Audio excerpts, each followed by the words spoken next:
or of whom cannot be with us until 6:45. So colleagues, with your indulgence, it's 6:38. We can get started, and we'll just go through the preliminaries, and hopefully by then our colleagues will be online with us. So thank you everyone for joining this evening. Of course, this is council meeting number 22, Tuesday, May 3rd, being held virtually at 6:30 p.m. Of course, council looks forward to reconvening in person, and the final touches on our renovations to the main floor of the municipal building are in play now. So we hope by the end of the month, we'll be seeing many of you in person. Before moving on, I would like to recognize that this morning we did launch Community Living Month. The Community Living flag is flying outside. There was a wonderful breakfast that welcomed many of the Community Living clients, families, staff, and volunteers. So we're obviously very proud to support a fantastic organization in our community that provides a high quality of life to so many Community Living clients and their families. So I'll call the meeting to order. The first item of business this evening is something that's become fairly standard for the municipality of North Grenville, and that is the reading of a land acknowledgement. Some of you may be aware that the municipality of North Grenville has embarked upon a truth and reconciliation initiative. It's a long-term initiative with some short and midterm objectives, and the first is raising awareness in our community of the powerful work of the Truth and Reconciliation Commission and doing our part as a municipality to advance some of the higher priority recommendations. So we rotate the reading of the land acknowledgement, and it's my turn this evening. So the municipality of North Grenville acknowledges that the municipality operates on the unceded and the unsurrendered territory of the Anishinaabe. We honor the historic relationship of the Haudenosaunee and Huron-Wendat peoples to this land. We recognize all First Nations, Métis, and Inuit who now call North Grenville their home. We respect and support the need for cultivating a strong relationship with Indigenous peoples, and we look forward to continuing this conversation and fostering the path towards reconciliation. Next, colleagues, the agenda is before you. I think that you will see that there are many items on the agenda this evening that are part of our consent agenda, but I will look now for adoption of the agenda as presented, and I'll need a mover and a seconder, please. Councillor Wilson and Councillor Barkley. I don't see our other council colleagues joining yet, so we look forward to seeing them soon. Colleagues, Councillor Wilson, Councillor Barkley, any concerns or proposed revisions to the agenda? Seeing none, I'll call the question. All in favor, please. Good. Thank you. Our agenda has carried. Next, I'll ask for disclosures of interest. Of course, this is just in regards to any declarations of perceived or real financial benefit or loss arising from any item on the discussion on the agenda this evening, for discussion this evening. Any disclosures, colleagues? Council colleagues? None? Excellent. So next we'll go to presentations and delegations, and I believe that we have Mr. Robert Day, Ms. Jean Lambert, and Ms. Carolyn Likely. Is Ms. Carolyn Likely with us as well? Jean? She's yes. With Joan Tenson, yes. Ah, okay, excellent. So thank you. I know that this discussion began pre-pandemic when I think a couple of you came to visit me in the mayor's office. And at the time, the prospect of a resurgence of nuclear warfare as a 46-year-old woman at the time felt pretty far off. And how unfortunate a situation are we now in where we see the intense conflict, war being waged by Russia, and threats of deployment of nuclear weapons. It's obviously a tragic turn of events, and perhaps one that some of you might have seen coming more than I would have. But we appreciate that you've come to us today to talk about a global initiative, Mayors for Peace, and I'll turn it over to the three of you to present the information this evening. So thank you, Your Worship, and councillors for allowing us some time to speak. And I'll try to make this fairly brief. And my presentation's now disappeared, so I've got things under control here, and certainly also fellow citizens of North Grenville. And you may be asking, and I think Mayor Peckford, you've given a good introduction of why we're here. But as you say, when we first came to speak to you, and in fact on our my wife and I, our return from Japan, this wasn't in mind. But certainly one of the things that we came across after our visit to Nagasaki, and I'll get to the presentation in a second here, was this opportunity for citizens through their municipalities to join an organization called Mayors for Peace. And if we go to the next slide. My wife and I was in Japan on a business trip and had the opportunity to visit the Atomic Bomb Museum in Nagasaki, and it was quite moving. And it was the day that they unveiled one of the paper cranes that President Obama had folded prior to his visit to the memorial in Hiroshima, so the two cities that were bombed in the Second World War. And it was quite moving to see survivors, children, certainly a lot of press there. And the quote at the bottom, if you can see it, is, "We have known the agony of war. Let us now find the courage to spread peace and pursue a world without nuclear weapons." And obviously, these were two countries that were at war in the 40s, and that this was the first time a president had visited one of the memorials and acknowledged the I guess the structure. So this is quite moving, and the importance of the paper crane is part of that history in Japan, and it's gone worldwide. And I did drop off some of my folded cranes for the councillors and Jessica as well, who helped us get this on the agenda, as well as if you want any folding instructions, they're there, and I will gladly help if you want to get into that. If we can go to the next slide. And this is the crowd that was there, and it was for us a bit of a surprise. We went as an excursion as part of history, but didn't really realize how moved we would be and what the situation would be that we were getting into, and it was quite moving. If we can go to the next slide. And this is an example. I think people fold paper cranes and contribute them to the museum. And we did that ourselves, as you'll see in the next slide.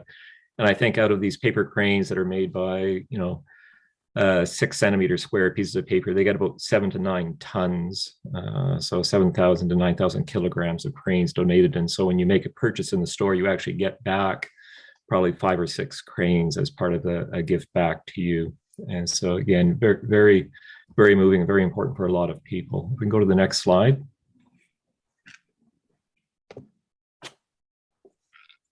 And it is quite intricate. This is my wife, Carolyn, getting help from 2 reporters who were there. And she ended up in the paper, in fact. And so it's something that 2- and 3-year-olds in Japan, I think, are taught how to do. But it was something for us that we were able to make a contribution there very simply to this memorial. We can go to the next slide. And so what I discovered after the fact was that there is this organization called Mayors for Peace, and the mayors of Nagasaki and Hiroshima formed it in 1982, and it became the Mayors for Peace in 2001. And a very simple but ambitious goal, which is the abolition of nuclear weapons, as well as other social issues. It is not that I'm asking, suggesting that North Grenville do anything unusual. 166 countries and regions are represented with over 8,000 individual cities, as well as a large number within Canada. The tie-in I see as well to North Grenville, when we brought it forward initially, was not so much the current threat that we see and reminder of what having nuclear weapons allows for, and the threat to peace, stability, and life, quite frankly, but equally the aspirational aspect of what is our community and what do we want to achieve. And I think of what we did together with Participation, and how we led that in Canada. Certainly with our vaccination rate, I watched that with interest and certain happiness that we were, again, a caring community that decided that this was something that we could do for each other. If we can go to the next slide. The opportunity is for North Grenville to join those other communities through the Mayors for Peace. And so it does require a commitment from the municipality that would allow this to go forward and join North Grenville's name to those of others. Toronto, Brampton, Waterloo, Ottawa certainly are all members, as well as many outside of the Ontario area. There's a symbolic fee now of 2,000 yen, which works out to about $20 Canadian. But it is a significant statement of intent, so not just aspirational of what it is we as a community want to see as a world that we want to live in, and requires an authorized letter. And the website's there, and on the next page you have it in your packages what the letter looks like. So pretty simple and straightforward. So if we go to the next slide, so a very simple form letter to be filled out that identifies that in fact North Grenville officially wishes to subscribe to this. And coming out of this, there are opportunities, I think it's on the next slide, for, so I guess that was my speaking point, is the opportunity exists as well with this commitment for local outreach to schools and other institutions that is now on a voluntary level, but that would mirror the commitment of North Grenville as a municipality to help pass on the message about the commitment that North Grenville has. And that would be of interest, I think, to others in the community as part of that broader commitment around the world by numerous municipalities to see a nuclear weapons-free world. And the next slide is the commitment that Bishops Mills Women's Institute has made. And Jean can speak to that, of the endorsement of this approach, and equally the willingness to cover the associated fee. So over to you, Jean. Thank you, Madam Mayor and Council. Thank you, Robert, for bringing this to our attention. You and Carolyn, when you returned from Japan, made a presentation to our women's group, and we're all about community building and sharing stories. So I think it's important that we heard that story. And for some of us who maybe are a little older than you, Nancy, that story was very familiar. It was one, the Sadako and the Thousand Paper Crane stories, one I had shared with my children. So I think we were really moved, as Robert said a few times, and definitely inspired to say, hey, what can we do with this? Could Bishops Mills be, part of the Mayors for Peace? Well, we don't have a mayor, so we had to go to the next level. And so inspired by Robert and Carolyn and their trip, and inspired, of course, by all of the people who, have worked to make that museum and who do paper cranes. I think let's be clear that there aren't any nuclear weapons here in North Grenville at the present time. So, the Women's Institute, and I'm sure many people in this community would really appreciate and endorse that the North Grenville municipality become a member of the Mayors for Peace. So we would turn it back to you, Your Worship, if there's any questions or observations. Yeah, thank you. And I appreciate this presentation very much. And obviously, again, perhaps your timing is, again, not what we wanted, but certainly germane to the state of global affairs right now. So I appreciate the list of other municipalities who have participated. I'm curious to know if others may come on board, again, given what we're seeing internationally. But I'll defer to council colleagues for any questions they may have. Ms. Lambert? I was just going to add that when we did meet with you, Nancy, you had requested that we gauge and maybe get some community support through some of the youth organizations. And we did approach Rotary, we approached Scouts, we approached the Youth Center, and all of those things came to a halt because of COVID. We're unable to make a presentation, so that all kind of frittered away. So here we are. It's okay. I think then we were thinking about the strategic value of building awareness for the threat of nuclear weapons, and I think it's right in our face now. So perhaps some of that awareness raising has happened in other ways that were unintended. I'll recognize Councillor Barkley. Yeah, thanks, Robert and Jean for the presentation, and I agree with the mayor that it's certainly timely coming at this moment in time. One technical question: does this becoming a Mayors for Peace community, does this imply some sort of endorsement of unilateral disarmament? I hate to get really technical, but what's the stance of the organization on that? I'd have to look in a bit more detail, but I don't believe so. I think it is very much more aspirational, that is aligning us with other cities across Canada. I think there's 120 in Canada. Your Worship, when you were saying how many were out there and whether more would be joining, but I think it is more aspirational, that it would not have North Grenville going out ahead of either the Government of Canada and nuclear non-proliferation, which we've signed on to, or anything like that. Yeah. Okay. Second question is maybe to Jean. Why would the Women's Institute want to cover the cost if this is all about intent? Certainly more than a signature is implied by that request for a nominal fee. Why would you want to devalue that by covering the cost? Just in case there were any barriers. Oh, I see. That became a barrier. Maybe the value of the yen would change and it would be way. Are we expected to pay in yen or in Canadian dollars? Yeah. Okay. Thanks. And Jean or Robert, my question is Mayors for Peace still fairly active? I understand its origins, but what's the status of the organization at this stage? Yes, it is. And I have, when I was working, I'm retired now, I actually saw them with a deputation at the UN headquarters in New York. I was there for negotiations. And so, yes, they are. And I can only imagine that they are probably even more active now with the recognition that you've made of the state of the world. Okay. And I do see some reference here. I just did a quick search myself and see their activity at the UN in both 2020 and 2019. The UN or the US Conference of Mayors, I should correct. It's the US Conference of Mayors is a place where they've been particularly active, but they've also had some relationship, of course, to the UN, the United Nations as well. Colleagues, any other questions? I know Councillor Strachian and Councillor Sullivan have joined us. If Councillor Wilson, anything from you? Go ahead. I'm really trying to do this. I really am.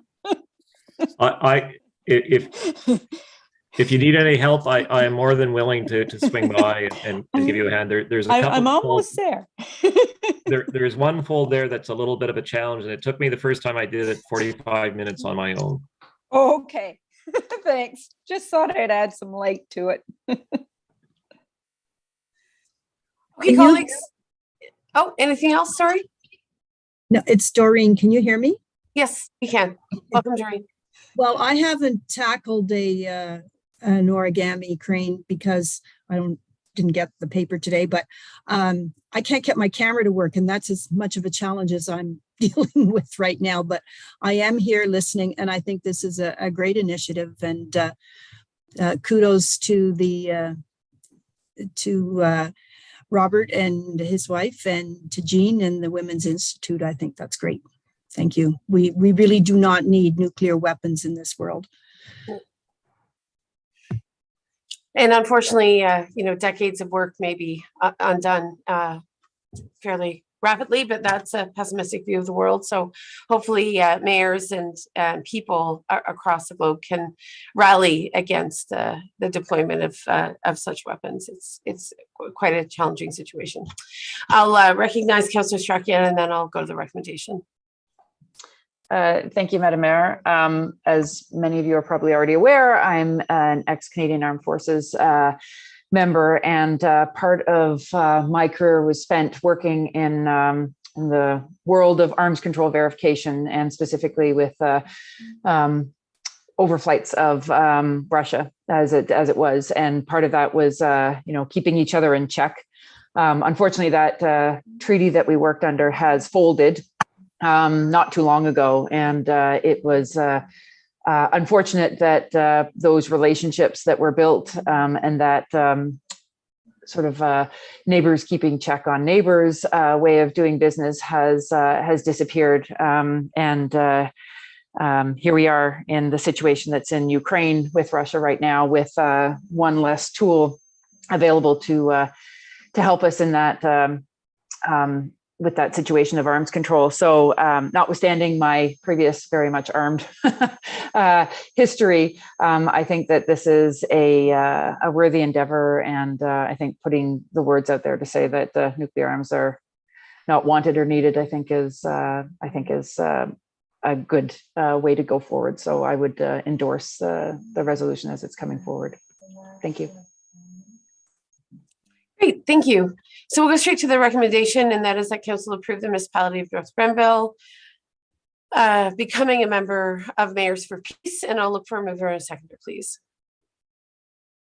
Councillor Stracan, I'll need a seconder. Councillor Barkley, thank you. All right, I think we've had some good discussion. Any final comments? Seeing none, I would just hope that should this resolution pass, which I believe it will, it might be interesting, council, to reflect on how we can be part of some awareness raising efforts beyond obviously the declaration. I don't know if the Bishop's Mills Women's Institute or any residents have that appetite, in fact, to engage some of those other civil society groups like the Beavers and Guides and younger generations, which may not fully appreciate the risk. So hopefully we can have a conversation about how to do that together. I'll call the question. Colleagues, all in favor, please. And Doreen, you can say yay if we can't see you. Yay, yes. That motion has passed. And thank you very much to those who came this evening to present. And please follow up with us on our next steps. Thank you very much. Thank you. Next, we're hearing from the Rideau Valley Conservation Authority, and we have Ms. Casgrain Robertson here to give us an update on the Rvca. So welcome. Thank you very much for having me back. I think the last time I was here was about 2 weeks before the world shut down back in 2020. So certainly a lot has changed since my last presentation, which was in person at the council chambers. So thank you very much for having me this evening.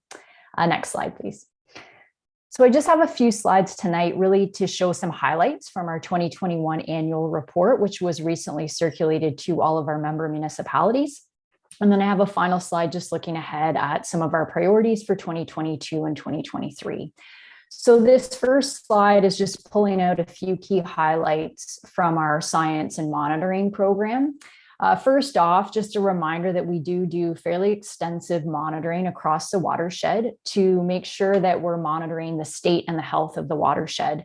So we have over 117 stream sites and 39 lakes that we sample for water quality, in addition to monitoring other aquatic indicators throughout the watershed. So 17 of our monitoring sites are in North Grenville, which is excellent because it gives us really good insight into the state of water quality in your municipality. We also monitor upland conditions as well. We look at the percent forest cover across the watershed, as well as the amount of wetland cover and naturalized shorelines that we have, as all of those characteristics obviously help contribute to a healthy watershed. We also play an important role in flood forecasting and warning, which I know is valuable to municipal emergency management staff. Sometimes we do have flooding on the Rideau and some of the tributaries, and of course the Ottawa River. Last year was relatively quiet, which was good, as was this year. So last year we only issued 6 flood messages on the Rideau and 1 on the Ottawa River. So it's always good when we don't have a flood year, but we're certainly heavily engaged in monitoring flood conditions and advising not only the community, but municipalities about what to expect in terms of ongoing flood conditions and the spring throughout the summer. Also help monitor low water responses. So last year we did issue 5 low water messages. So we do monitor drought conditions as well and advise communities and municipalities when certain water conservation measures might be advisable. And lastly, we map natural hazard areas. So this would be mapping that identifies areas that are prone to flooding, also areas that are prone to erosion or slope failure. And so we have just over 50 square kilometers of mapping in North Grenville, but across the watershed, we're always updating that mapping, but also mapping areas that are currently unmapped. Next slide, please. So next is kind of our development review function. So exceptionally busy couple of years since COVID started. I know the municipalities are seeing record development, North Grenville in particular. We do get your assessment value statistics, and you well know that development is booming in your municipality, but certainly across our watershed as well. So staff processed a record number of planning applications last year, and this is a function where we provide comments back to member municipalities when you circulate us on your planning applications. So we commented on over 1,800 planning applications, and 90 of those were in North Grenville. We also had a very busy year on our Section 28 permitting function. So that's when we issue permits for development that is in or adjacent to natural hazard areas. So we processed over 400 permit applications last year, and 34 of those were in your municipalities. So again, another busy year. We also currently provide septic approval services to the City of Ottawa and Tay Valley, and processed over 900 permits just in those 2 municipalities alone. And I know this is an interesting area because, as you well know, the health unit this year notified municipalities that they would no longer be providing that service to municipalities in Lanark, Leeds, Grenville. So we're going to be offering, or we are offering that service to municipalities, us and South Nation. And so we're just in conversations with North Grenville staff to provide you with a draft MOU of what that service would look like and for your consideration as council. Our staff also teach courses. So we teach courses to people who want to become a septic installer or a septic inspector. And last year we taught 4 of those courses. We pivoted and offered them online, and they were very popular, and we had participants from across the province.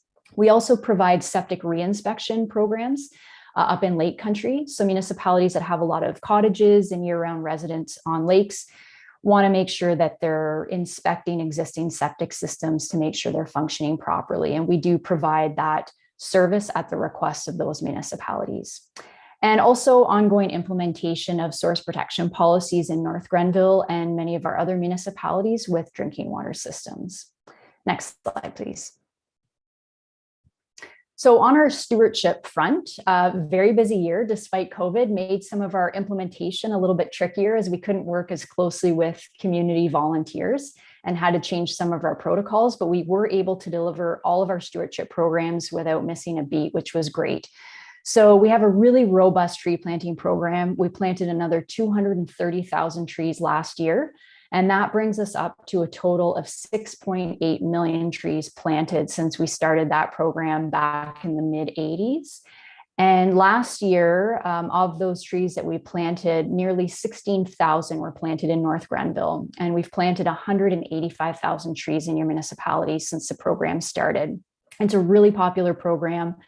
It's subsidized by federal government and provincial level partners. So it's great value to private landowners. And I'm really happy to see your residents really making good use of that program.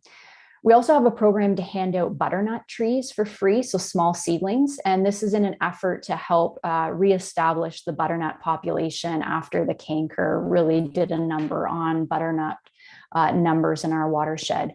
So we did hand out another 28,000 butternut trees last year, and almost 900 of those were in your municipality. We also have a program for helping people naturalize their shorelines. So last year we naturalized 61 shorelines, and 4 of those were in North Grenville. And it's great to see that almost 2 kilometers of shoreline in North Grenville has been renaturalized. Very important for water quality. We also have a program that provides financial assistance to farmers who want to undertake projects on their farm to improve water quality. And we issued almost $500,000 last year in grants to 193 projects. And 17 of those projects were in North Grenville. So it's a really good partnership between the Conservation Authority and the farmers and agricultural partners in your communities. And we also have a lot of ongoing wetland and habitat enhancement projects, other types of projects where we do pollinator species planting and various partnerships. But you can see in the little box on this slide also the amount of money that we're able to bring into your municipality for stewardship programs. And that would be money raised from other levels of government and other partners that we're able to bring into local communities. Next slide. And lastly, on conservation lands, so many of you, or hopefully some of you, have been able to visit our conservation areas. We have over 3,000 hectares of natural area that we manage in partnership with our foundation, and 25 hectares is in North Grenville. And these are lands that have been donated to us that we hold in perpetuity so that they continue to perform natural functions. We do have 11 of those properties that are developed and open to the public. They have amenities like trails or docks, beaches, boardwalks, really to encourage people to come out and enjoy the natural environment. We had 300,000 visitors in 2020 and 2021, and that's up from an average of 200,000 visitors annually. So we saw a huge increase since COVID in the number of people looking for green space. And I'm sure you saw the same at some of your parks and natural areas as well. So we've really focused on improving infrastructure, but also accessibility. So we've got some really great partnerships going on, especially at Baxter in Cars, where we're widening boardwalks to make them more accessible for people with mobility issues, people with strollers, walkers, wheelchairs, but also upgrading our interpretive center washrooms to be more accessible, and even installing mats across the beach so that people with mobility issues have an easier time of getting down to the water. And really the objective is to make nature accessible for everyone. And we also have outdoor education programs. They certainly were challenging to deliver during COVID. We did have to pivot to virtual programming, but we did have 35 schools participate last year in virtual programming that was done live by staff on site, but obviously the children back in their classrooms. So we're very much looking forward now to getting back in person. We are fully booked till the end of the school year with schools coming back, which is great. And we also have forced school programs and summer camps that run out of Baxter and Foley. Last slide, please. So just to close on a few highlights, we're really focused last year and the coming year on improving our watershed knowledge. So we acquired 11 new climate stations last year and got them installed. And also we're working with our neighboring conservation authorities and municipalities to acquire LiDAR elevation data across the watershed. And these two data sets will really help us improve our flood forecasting ability. We'll also improve floodplain mapping and just our general understanding of hydrology across the watershed. We're also doing a reassessment of land cover across the watershed. So we've gotten some updated aerial photography from the province. So we're updating all of our statistics in terms of how much forest cover, wetland cover, and natural shoreline cover we have. And we'll be comparing that to previous years to really understand whether these natural areas are in decline or facing any challenges. And one of our key deliverables this year is to issue a watershed conditions report. So a comprehensive watershed-wide look at what is the current state of the Rideau watershed, where is it in good condition, where are we facing some struggles, and it will act as a basis for a new watershed plan, which will really be the roadmap for the Conservation Authority over the next 10 years in terms of where we need to focus our energy and our attention, especially in light of climate change. We're also dealing with a lot of changes to the Conservation Authorities Act and regulations. I know I've spoken about this in some of my previous presentations, and all the regulations are now finalized. So we're really starting on that implementation stage. And this is something that we'll be working really closely with our member municipalities on over the next 18 months. I mentioned we're really focused on infrastructure renewal, so improving, replacing some of our pedestrian bridges at some of our conservation areas, and also some of our accessibility projects at some of our conservation areas. And lastly, just always focus on municipal partnerships. So how can we be a more relevant partner to our municipalities? How can we help you achieve some of your conservation or environmental objective programs? And a couple for North Grenville, I mentioned we're looking at a partnership in delivering septic approval services for you, but we've also had conversations that Mayor Peckford facilitated with the Kemptville campus to look at, could we as a conservation authority perhaps deliver some of our outdoor education programs right in your municipality at Kemptville College? And that's something that South Nation and the Rideau are very excited and interested in. And so we're continuing some of those conversations with the folks that run the Kemptville campus to look at some of those opportunities now that COVID restrictions have lifted. And lastly, the IPM. I think in 2020, I said we were looking forward to it and looking to showcase conservation. So obviously there's been a bit of a delay there, but we are reaching out and having conversations with the IPM organizers just to look for opportunities for us to help showcase conservation as part of the IPM.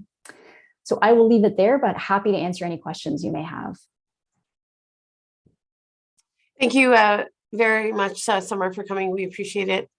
Council colleagues, as you mull over that information, I want to recognize that Councillor Strachan sits on the Rvca, of course, and I'm sure has had opportunities for deep dives into all these conversations. I have three quick things off the top. Source water protection actually gets a lot of attention, and we hear from a lot of residents who are concerned about the rate of development and the state of aquifers, both shallow and deep. I'm just wondering if you can speak to that in a more general sense. We hear that the health of the Nepean aquifer appears to be good. That's what, that's the message we get from the Conservation Authority. But I know that, those rural residents on more shallow wells that are tapping into the kind of the aquifer that's more readily available, obviously, for private wells. Sometimes those residents are concerned about whether or not we're at risk of tapping out that shallow aquifer. So I know, Summer, you're not here to speak to any one issue, but I wondered if you could just reflect back to us on the rate of development and whether or not you have any, I guess maybe what the health of those aquifers are from your perspective. Yeah, it's a great question. It's certainly one we get from other municipalities as well. So I have a little bit of familiarity because I worked on the source protection program before this job. So you're right. There are two main aquifers in our watershed. There is a deeper one called the Nepean, and that aquifer typically is the one that municipal wells will tap into.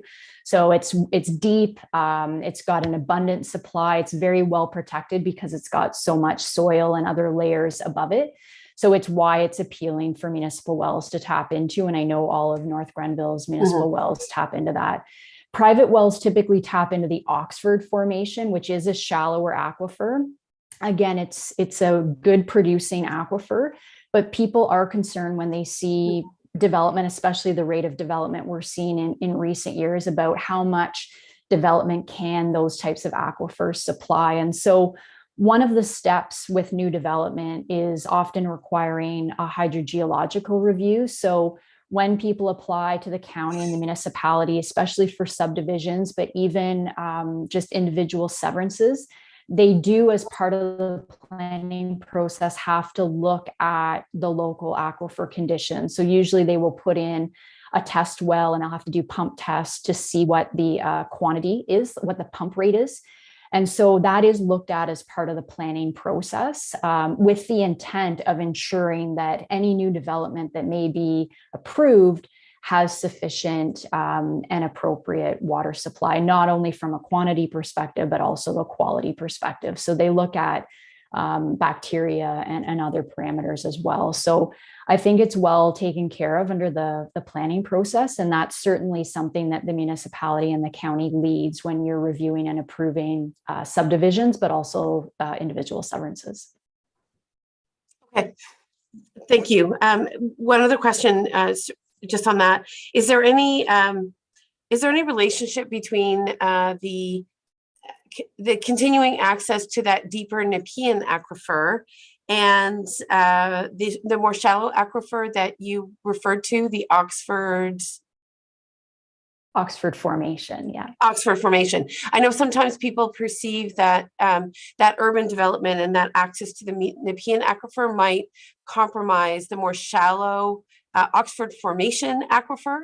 Is there a correlation between those two from your perspective? That's a good question. So I can't answer it with certainty. Right. I can certainly, we do have a hydrogeologist on staff, and so I can ask her to give a bit more clarity. But my understanding is there's not an immediate relationship between the two. So it's not like if you drained, the Nepean, it would have a direct relation. So I think they're deep enough and far enough apart that there would be some correlation, but not they're not completely interrelated. But I'll get you a more fulsome answer from our staff and can get back to you on that. Okay, it's a frequently asked question. So I'm asking it because it is so frequently raised in our community, the health of the aquifers, and we appreciate you being here tonight and sharing some of your insight. I'm going to recognize Councillor O'Sullivan, who has her hand up, and colleagues, if you have other questions for Summer, just please raise your hands. Councillor O'Sullivan, go ahead. Thank you very much, Madam Mayor, and through you to Summer.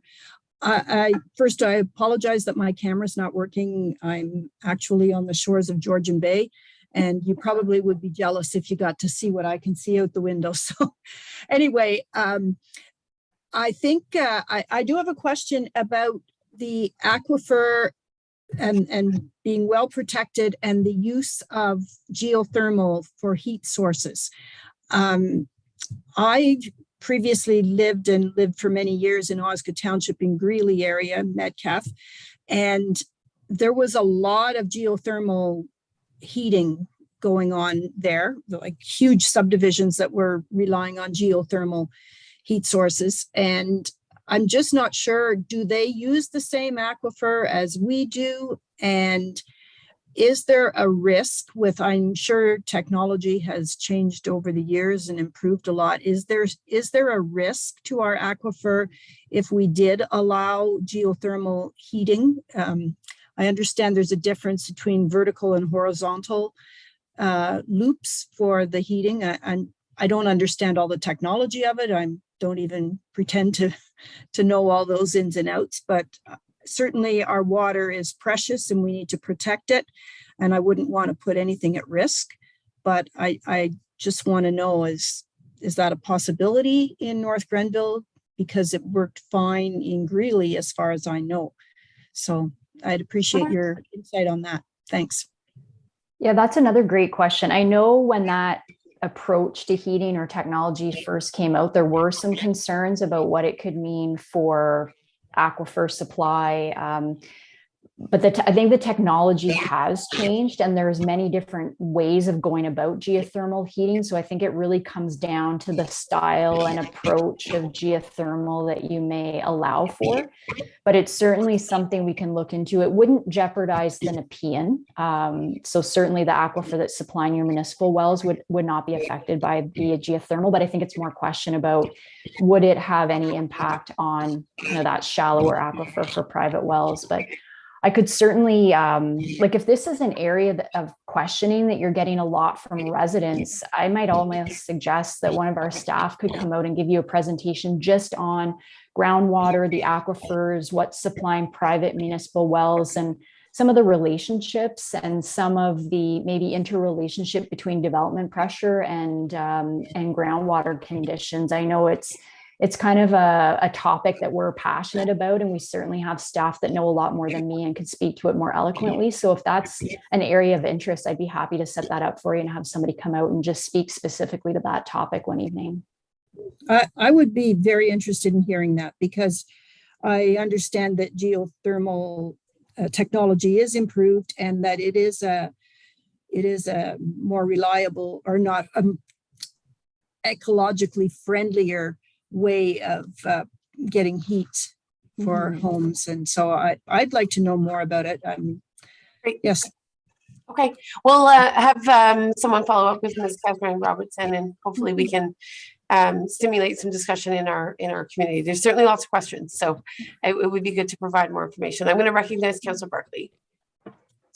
Thank you, Madam Mayor. Thank you, Ms. Catherine Robertson. That was a very informative presentation. This council, I'm sure you know, considers the RVCA a valued and valuable partner with municipalities. So thank you for all the cooperation you've had, specifically with the planning department. And my question goes to the process a little bit. You mentioned in your presentation about the incredible growth and the activity that you have with North Grenville. 90 planning applications processed just this year.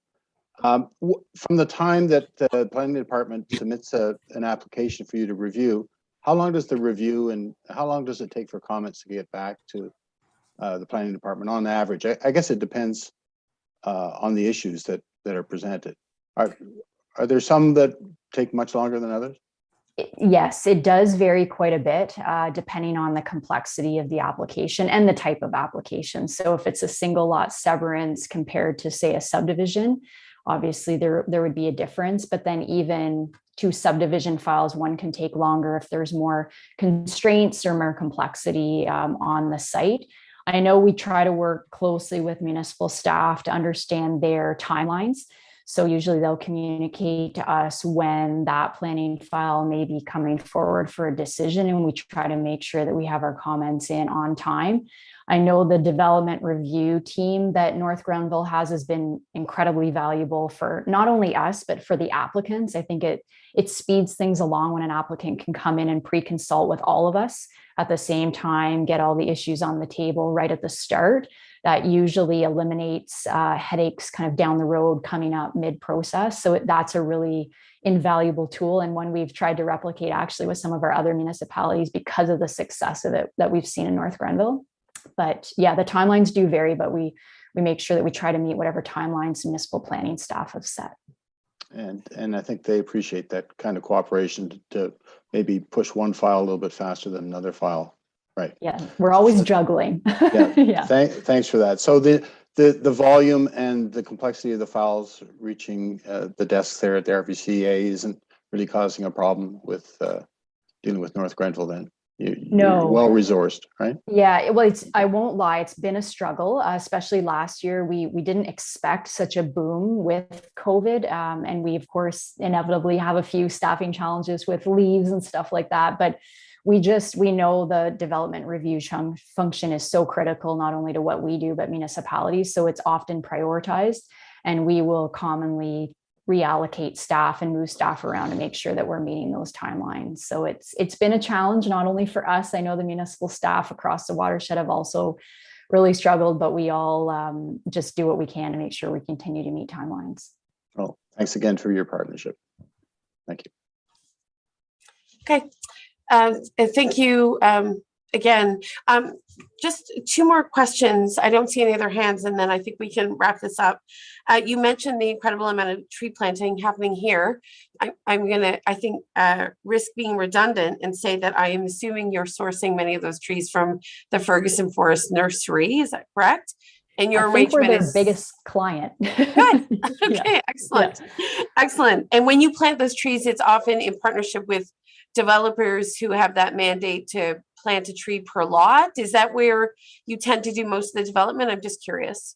Actually, most of our tree planting is private property owners. So we look for people that can accommodate, a minimum of a few acres of trees. And so we have some criteria. So it's mostly people with, say, marginal land that maybe they don't want to develop, but it's not ideal for agriculture either, kind of the traditional back 40. And that's really ideally what we're looking for. And so most of it is with just private landowners that have some area on their property that they want to reforest.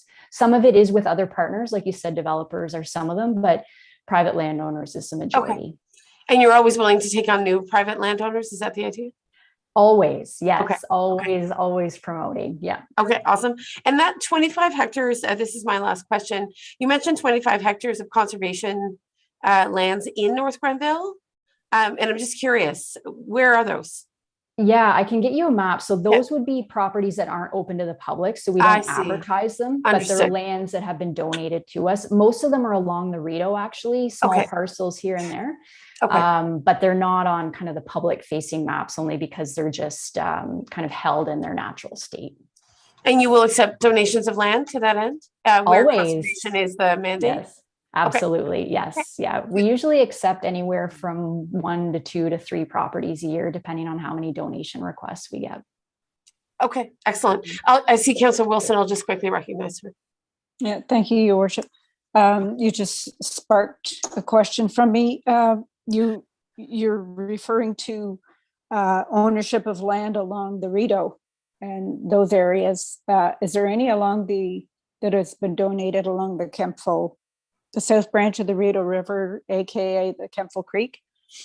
I'd have to look. I'm not sure, but I can certainly get a map and circulate it to council. Okay. Yeah, we'd be happy to show you where those properties are. Yeah, that would be Okay. valuable to us because of what we're embarking on in the next little while with a water strategy plan.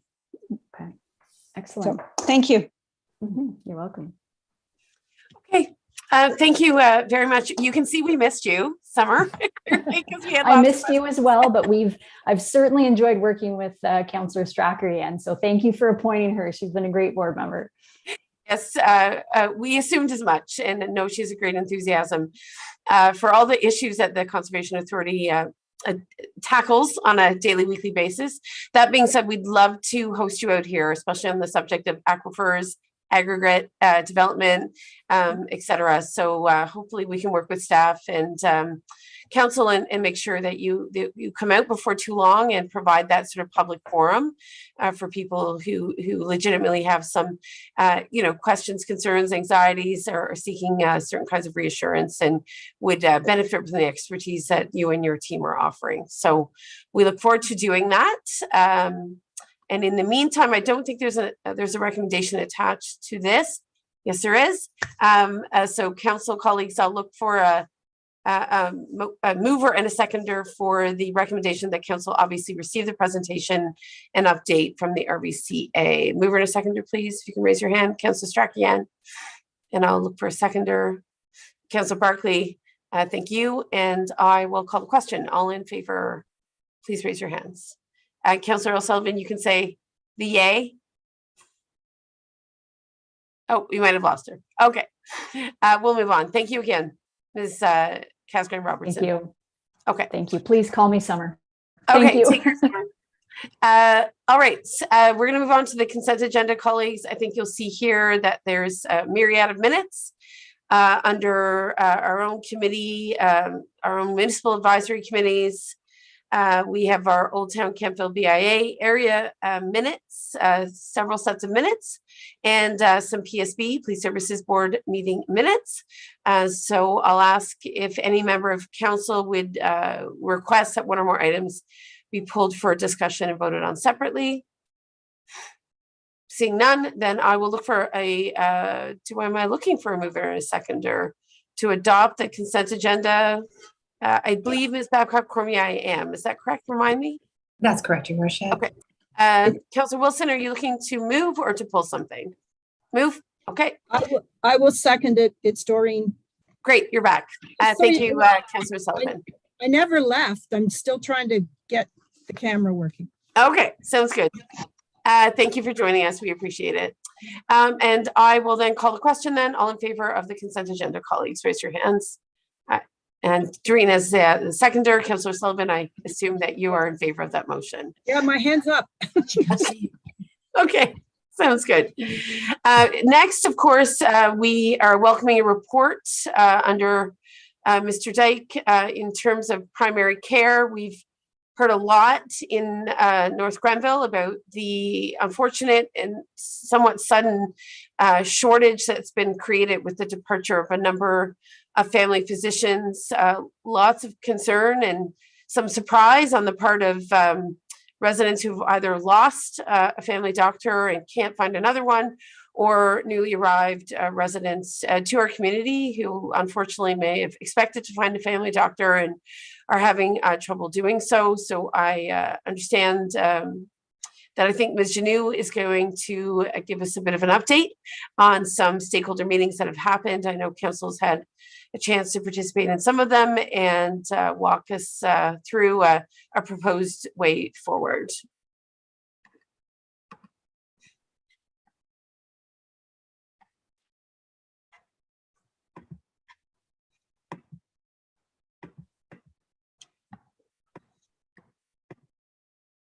Okay, thank you. Can you hear me?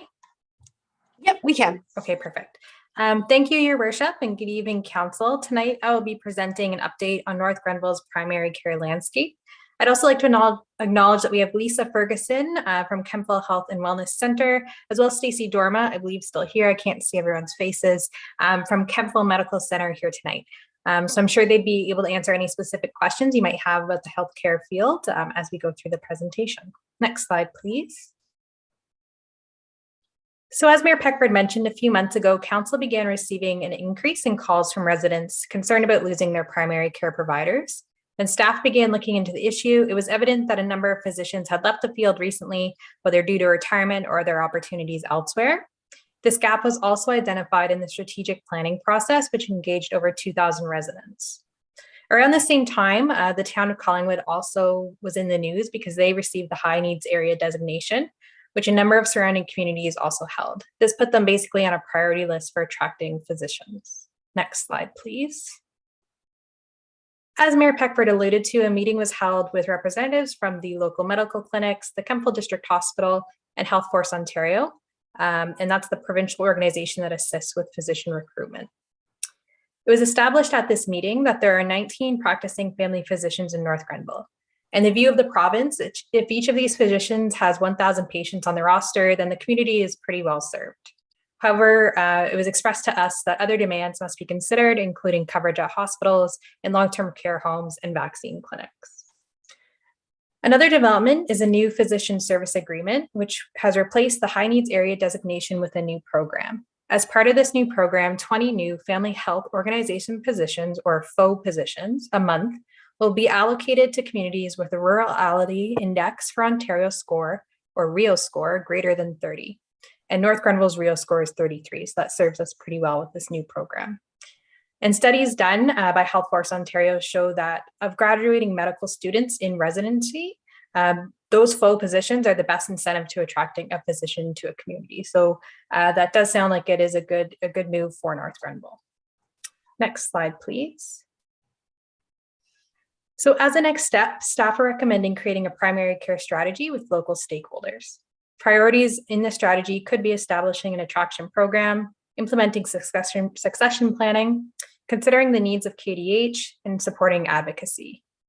We will also continue to do outreach and welcome interested physicians. We've actually already been in contact with one graduating resident through Councillor O'Sullivan, and they have been in contact with the local clinics. So that's a great news story as well. In the meantime, we encourage residents who are without a physician to register with Healthcare Connect, and the address for that is ontario.ca/healthcareconnect.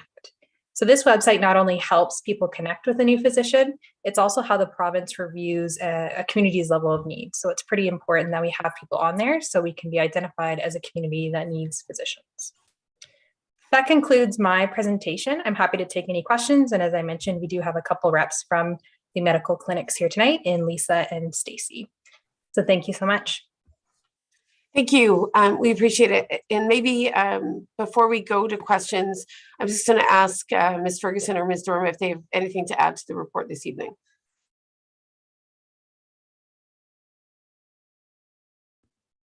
Hi there, it's Hi. Lisa.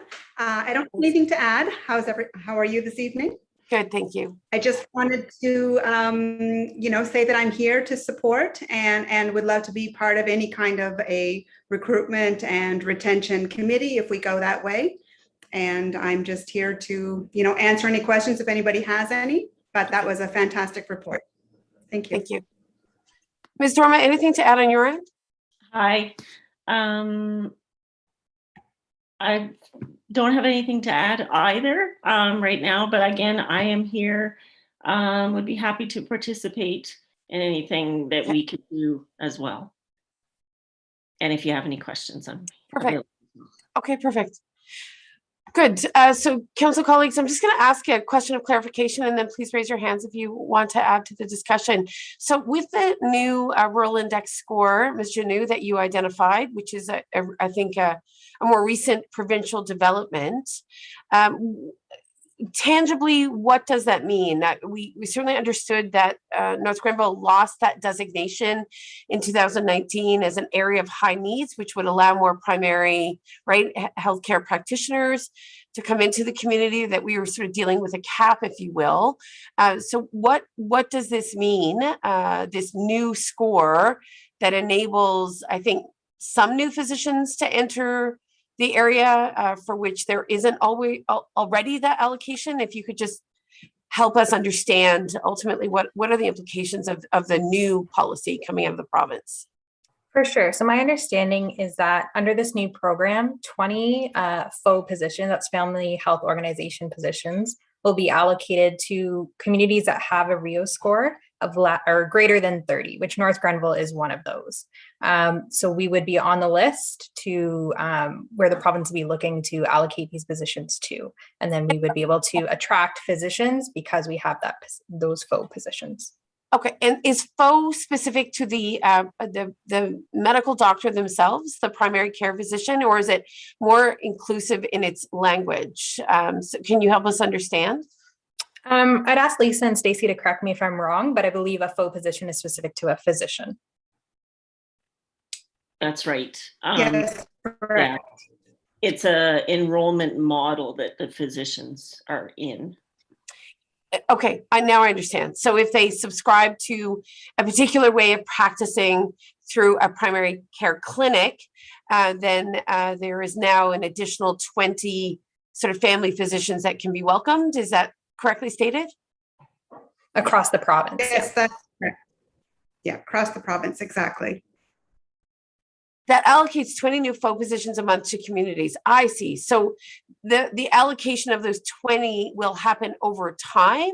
So would North Grenville know how many new physicians it could welcome?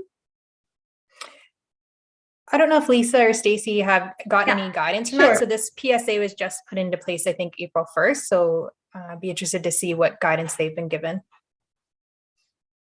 Yeah, so it's basically it's 20 physicians can join a family health organization per month, but that is province-wide. So if there are 100 applicants that go in, 20 will be accepted per month, and then it will go forward into the next month.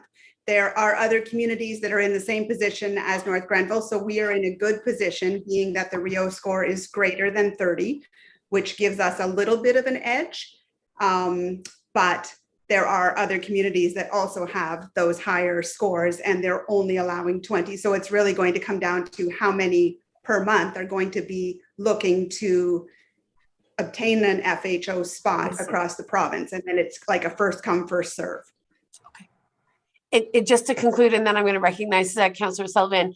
Of course, we have some vacant allocations now, right, where family physicians have left the community. So if I'm not mistaken, Ms. Janeau, there were up to 5 family physician spots that had been vacated within the last year or so. And is that still the case in terms of the number of family doctors for which we already have an allocation that haven't been filled? So we have one FO spot right now that's completely open. Okay. And that's through your clinic, Ms. Dorma, is that right? Okay. Yes, that's correct. Yeah. And your clinic again is just for the record, right? Okay. Yeah. And then at that stakeholder meeting, Rideau Crossings did indicate that they had one as well. So I believe there was 2, and Lisa, I do not believe you had any at the time, but not sure where you stand now. None. Okay. No, we don't have any open. We would be looking to ask the province to give us new spots. So we would, if and when we are successful in attracting a new physician, we will be then putting in an application to ask for a FO spot to join our clinic. Okay. And just to clarify, we understood, Ms. Janeau, from a previous report that I think there were up to 5 family physicians that had left over sort of an 18-month period.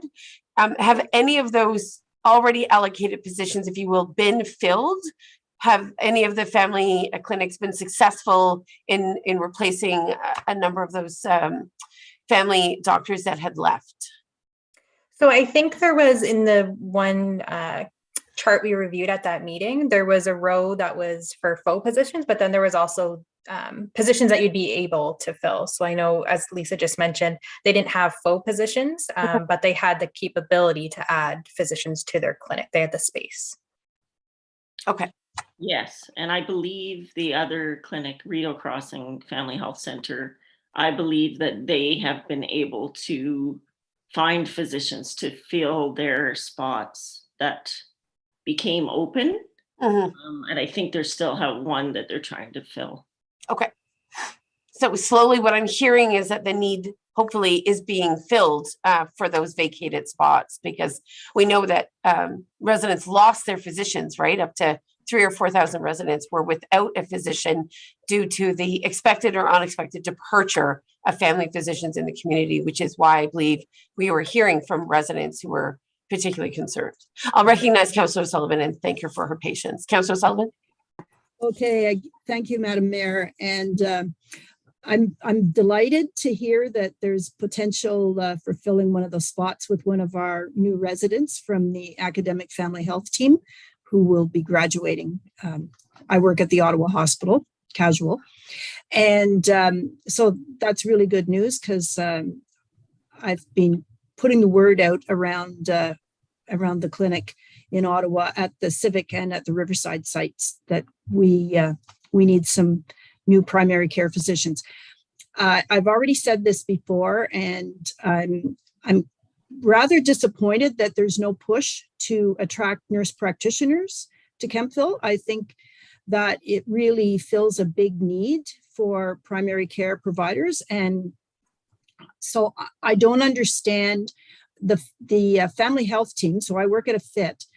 We have 3 nurse practitioners who are full-time, have full loads of patients, and work very, very well as part of the team. So I don't understand the whole dynamics between a FO and a FIT in terms of how a nurse practitioner could fit into your practice. But if you have room and they can fill the need and serve the needs of our population, it behooves me to just understand why nurse practitioners are not being welcomed into the practices out here, because they certainly can fill a need and free up physician time for things that are beyond the scope of a nurse practitioner. So I would appreciate hearing a little bit more about why you're not looking to recruit a nurse practitioner or 2 out here in North Grenville, because they could absolutely fill the gap for sure. Thanks, Councillor Sullivan. I'll just say that for the recommendation tonight to do a strategy, we can definitely add that to the list of options to be considered in the strategy. And then I defer to Lisa and Stacey if they have any thoughts on your question. Okay. Yeah, maybe I'll just quickly address, it's not, we would love to have a nurse practitioner, but it really, and I'm just going to speak honestly to say that it does come down to the funding factor. Family health teams do receive funding provincially for positions such as nurse practitioners, and allied health professionals. And unfortunately, family health organizations don't. We don't receive those types of funds that could then support a salary such as a nurse practitioner. So it's not that we wouldn't want to go that route, but because a nurse practitioner cannot bill to OHIP, there isn't a way to self-fund that position. So that's really kind of, I mean, it's not off the table by any means, but when we look at what, from a financial perspective, I guess we would say, it's just not the same kind of model of fit and a FO. Okay, thank you, Ms. Ferguson. Ms. Dorman, anything else you want to add? Yes, Lisa covered it all. The FO and the FIT is different, and we just don't have the funding for it. Okay, thank you for clarifying. Could you advocate to the province to make any changes that would allow funding for a nurse practitioner that would absolutely fill the gap? Because I know for sure that the further north you get, the more remote you get, the more value is placed on a nurse practitioner, because they'll go and the physicians won't necessarily go. So there are nurse practitioner-led clinics in Smith Falls. I don't know how that fits in with the funding from the province, but I mean, there's obviously a physician associated with the practice, but it's a nurse practitioner led clinic, and she has a lot of RNs in her practice with her, and it really serves the need of the population in Smith Falls very well. So I really think that, and I would really be happy, Ms. Janot, if we put this in the report, that I think that we really do need to look to recruit nurse practitioners and have nurses, RNs, RPNs working in the clinics. So I'd like to see that, because I think it's really an important piece of serving the needs of the population. Okay. Thank you very much, Councillor Sullivan. We know you're very passionate about this and have appealed directly to Minister Elliott on multiple occasions. So we understand that the immense value of health practitioners, and we hope the province does, find a way to, I think, endorse more inclusive models. Anything else, council colleagues, on this report? Not seeing anything. Ms. Janot, I know that you have circulated a phone number or a website where you can register as a resident if you do not have a family doctor. And I understand from conversations with Lisa and yourself, and among others, that registering with that site is particularly important for the province. So I wonder if you could just share that again. And we'll make sure to provide that to any resident who is finding themselves, without direct access to a primary care physician. For sure. So it's Healthcare Connect. That's the organization, I suppose, or the program. And then the website is ontario.ca/healthcareconnect. And we can share that through our comms team. Yes, I think that would be most welcome. I appreciate that.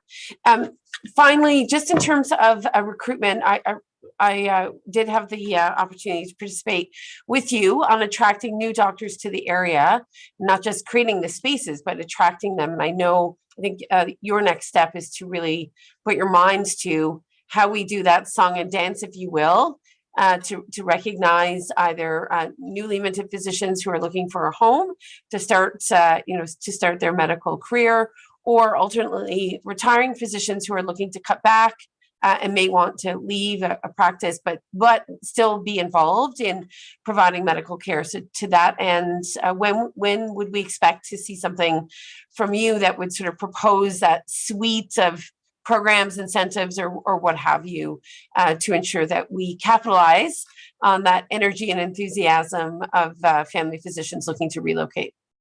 Yeah, so I'm hoping that we can meet with our stakeholders again.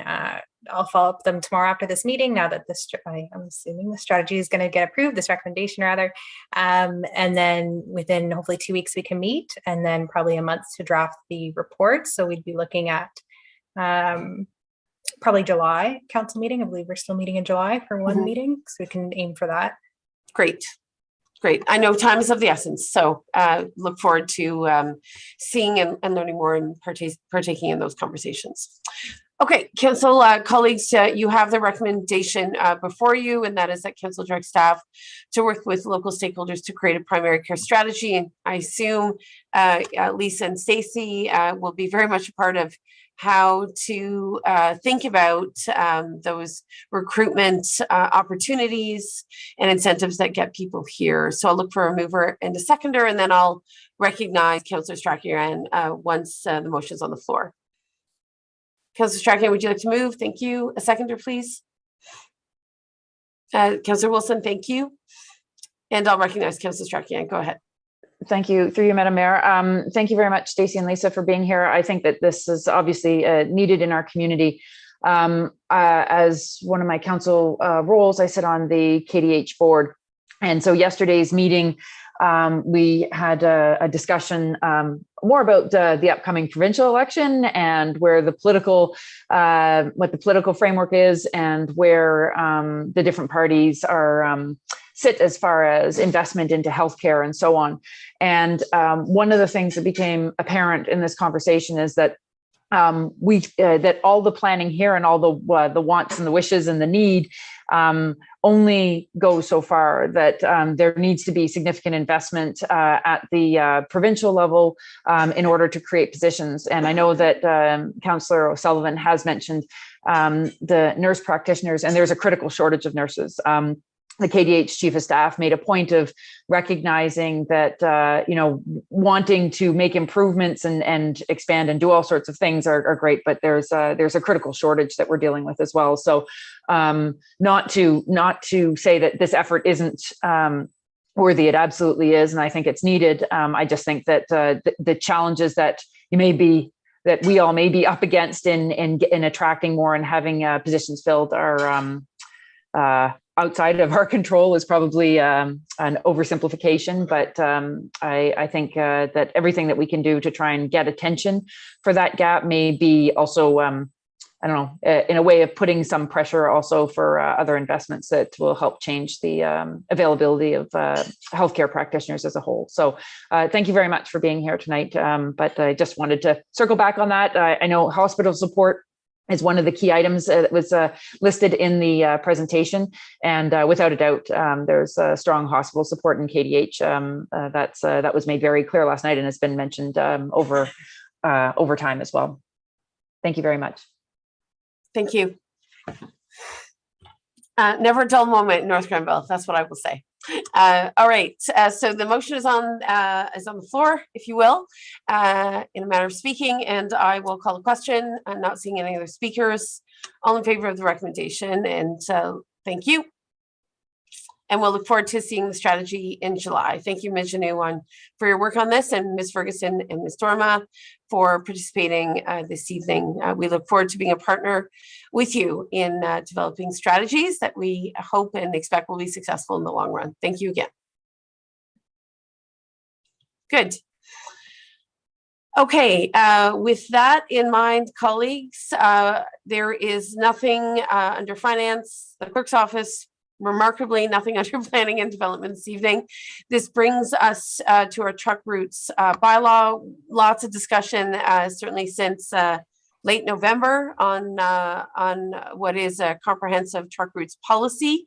And of course, we have Mr. Bro here this evening to just refresh our memories on where we're at and where we need to go. I recognize that there are some individuals who I think emerged today who are here for the presentation and may wish to make comment.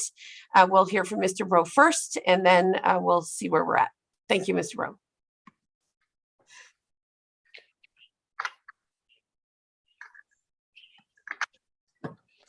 Perfect. Good evening, all, and thank you for having me. Sorry, just getting my notes in front of me here. It's my understanding that we have several community members in the audience. I would like to thank those members for coming to the meeting and also providing feedback prior to this meeting. As you noted, Mayor Peckford, I'm here this evening to discuss the proposed truck route bylaw. Next slide, please. In December of 2021, following several rounds of consultation, the municipality approved 4 transportation-related policies, including the truck route policy. Subsequently, the municipality approved through the 2022 budget funds to implement lower speed limits within rural hamlets and to implement a truck network, including supportive directional signage. Next slide, please. Through the development of the truck route policy, a draft bylaw was also developed as a means of providing for a signed and enforceable truck network through and within North Grenville. The intention of this bylaw and policy is to provide a clear and efficient means of truck travel throughout North Grenville, while also mitigating any negative effects of truck travel on sensitive land uses and areas of concern. It was recommended that positive directional signage be used to encourage truck traffic to follow a designated truck route until such time as they are no longer able to. Negative signage would be used in locations of high concern and where it is required to facilitate the positive directional signage. Next slide, please. I have included samples of the proposed signage, which will be used to facilitate the truck routes for your information. Next slide, please. I have also included a map of the network, which would be created through the approval of the proposed bylaw as drafted. I would like to take this time to communicate some of the concerns which have been raised by members of the trucking community in and around North Grenville. The primary concern, as I've noted, which has been raised, is the connectivity from pits, quarries, and other truck generators in the area. I say this as the primary concern, as many of the other concerns stem directly from the removal of connectivity, including but not limited to the increased costs due to longer truck routes, both from a time and distance perspective. This is further increased due to the rising fuel costs. Additionally, there are increased environmental impacts due to longer routes and more fuel consumption. These concerns in relation to the proposed bylaw have direct and major impacts on operations of businesses in and around North Grenville, as noted. The next steps at this time are communications with the trucking community, both internally to North Grenville and externally to neighboring communities and trucking associations. This will include further dialogue and consultation between the municipality and the trucking community. In addition to dialogue with the trucking community, the municipality is currently completing a roadway classification study through consultation with WSP, which will further highlight areas which may be appropriate for expansion into the truck network based on adjacent land uses and roadway structure. Based on the comments received late this afternoon into this evening, Council has the option of deferring the matter of truck routes to a later date. This would allow for the roadway classification study to run its full course and further industry-specific consultation to be concluded. This will also allow for the consultant, Paradigm Transportation Solutions Limited, who prepared the truck route policy and draft bylaw, to be re-engaged. Similar to what we had previously done for County Road 40, or County Road 19, I should say, where a section was removed after further comment, to reassess the recommendations based on the information and comments provided by industry members within ours and neighboring communities. Thank you for your time and consideration. I welcome any questions you may have. Thank you very much, Mr. Rowe. Just a couple of things. We've been on this for a number of months now and had lots of discussion. I'm assuming that there was some public consultation and engagement already. So if you could just speak to the opportunities for individuals or companies to in fact express concerns, that certainly would be helpful to us. The other thing, just quickly, and then I'll go to council colleagues, is obviously you emphasized, as did the consultant back in December, that obviously the use of our municipal roads in operating or pursuing the usual conduct of business, including delivering goods and services, water haulers, trucks used for the transportation of milk or otherwise for agricultural purposes, all of these would be exemptions. My assumption, and certainly the discussions we had in December with the consultant, suggested that in fact a lot of thought had gone into how to create connectivity on county roads in particular, with the removal of many municipal roads at play. So I guess I'm looking for more comment. I never understood that the intention from the consultant or from the municipality was to create chaos for those who in fact need to use trucks for vital services and for building in our community. That in fact there was a lot of thought given to how to create connectivity and truck routes that made sense while not unnecessarily or unduly impacting road safety, which is one of the dominant concerns we've heard in the municipality for a number of years now. So could you speak to that balance? I understand we may hear from some operators this evening, but I want to be clear that I had understood that connectivity is proposed. It's just a different connectivity than has been previously the case. Yeah, exactly. Thank you for that. Your first comment regarding the consultation that has already taken place, I will note that there was no industry specific consultation. However, the policies through the Transportation Policies Project, there were a number of public engagements through media releases, social media, as well as posting in local newspapers. I believe there were 3 stages that we engaged the public through those policies. That was to discuss all 4 of the policies, which were part of that project. However, to this time, there has not been direct consultation with the trucking community themselves. That is still proposed. I believe your second comment there regarding the connectivity and the safety of the roadways. Definitely, connectivity was established. Basically, the consultant did an analysis on the current land uses. They mapped out where current quarries, pits, and all truck generators, where those type of land uses are currently, and where there's potentially zoning for those. Maybe there's not an established business or anything currently, but if there's zoning for it, then it was reasonable for us to assume some type of connection there. So that was definitely considered. What I have been hearing from the trucking community is some of the routes that the consultant determined were reasonable through the study may not be reasonable from the regular operations from the community and from the businesses. So definitely connectivity was considered.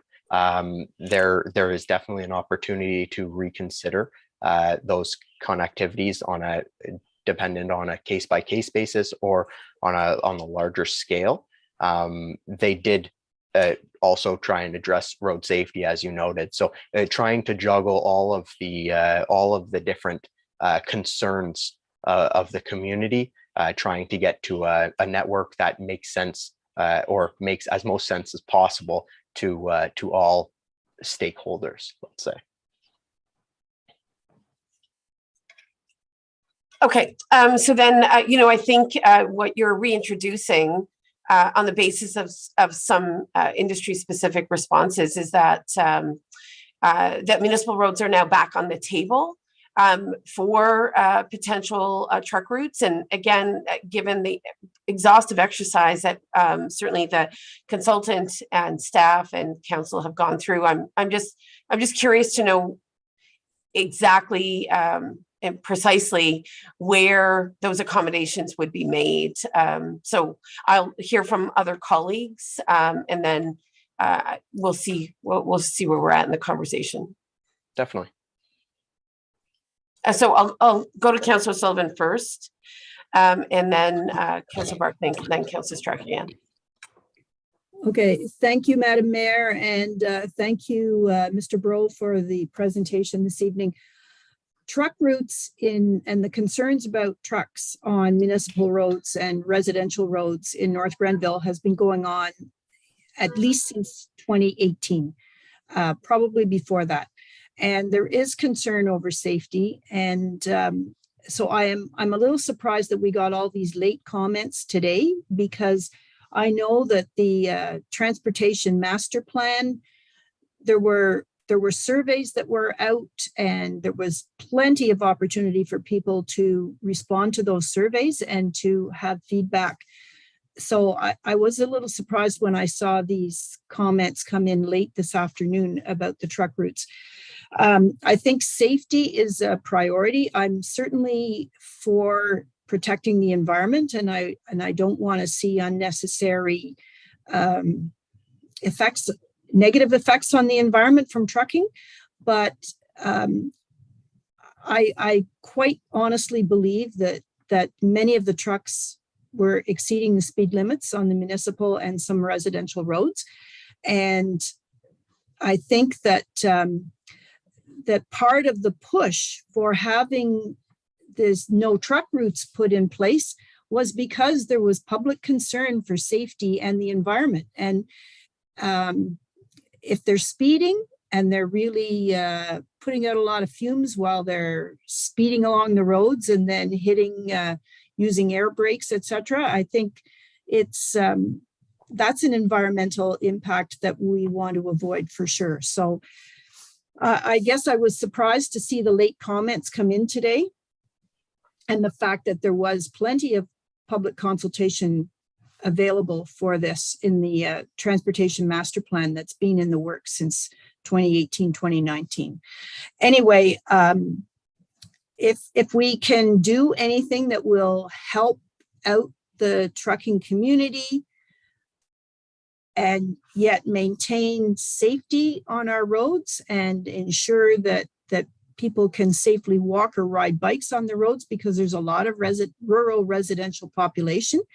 And I don't think truck routes should just be shortcuts. If you have to be there, or you're picking something up or dropping something off, or the pit's on the road, then that's a different story. But if there's an alternate route, then I think that the municipal roadways or county roadways should be the way to go.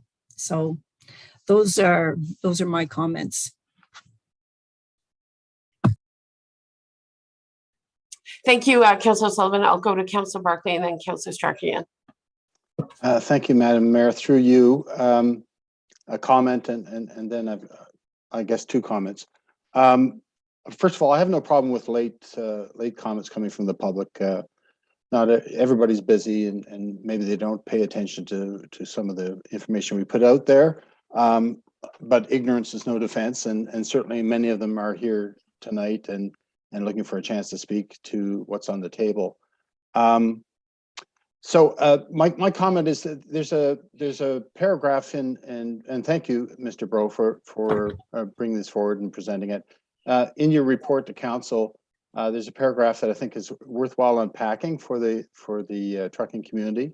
And certainly, if we choose to defer this to a later date, that direct communication with the trucking industry, I'm quite confident is going to take place, and their feedback is valuable and should be considered.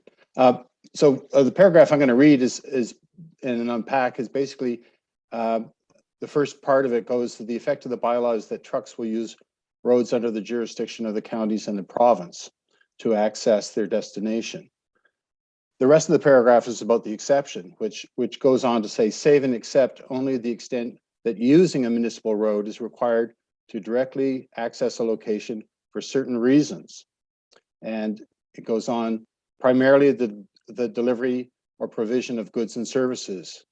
So a good, as I understand it, would be gravel, which is a concern with the pits around here and people wanting to take receipt of that gravel via municipal roads. And it goes on to further say at which time the operator will be required to use the shortest route practical to reach the destination. So basically, just to give you a practical example, I live on Bedell Road and I want to re-gravel my driveway. I've got a gravel driveway. So if I was going to get the best price on gravel, I'd go locally, and that would be delivered on a municipal road, which is Bedell. So there's no problem with that, according to the provisions of this bylaw. What we're looking for, as I understand it, as a municipality, is having a bylaw that can be enforced for, I think, the most egregious examples of where trucks shouldn't be in residential areas. But in terms of, conducting business, providing goods and services, whether it's septic or gravel delivery, I think this paragraph in your report is something that could have been maybe better communicated to the trucking industry, and maybe you could expand on that. Basically, my comment that we need a bylaw in order to enforce sort of bad behavior, whereas normal business is, exempted. Is that a fair statement? I believe that that is a fair statement. I will note that there is a provision in there that says that county and provincial roads will be used until they're no longer an option and the shortest distance to their destination. So I think the shortest distance is a major concern from the trucking community, as I've heard. There are instances, case by case instances, where a member of the trucking community would need to backtrack and go for some detour as opposed to their regular operations as they are today. So there are definitely changes that are established through this bylaw. And I will echo that many of the concerns that I have heard, definitely later than we would have liked, but some of them are reasonable concerns that make sense. In some of those cases, we have considered them, but we want to make sure that this is correct. So the consultation with the trucking community, whether this bylaw moves forward this evening, that consultation will happen one way or another, regardless of the status of this bylaw. We want to make sure that we are engaging the trucking community. We are having those consultations to make sure that we are, one, maintaining the safety of our roadways, and two, being efficient in our operations. Thank you. Okay, I'll go to Councillor Strachan, then I have myself on the list, and then Councillor O'Sullivan. And obviously, we do recognize that we have individuals here, I think, from the trucking community, and I think other residents. So if anyone wishes to speak, please raise your hands. I'll go to Councillor Strachan, then myself, then Councillor O'Sullivan.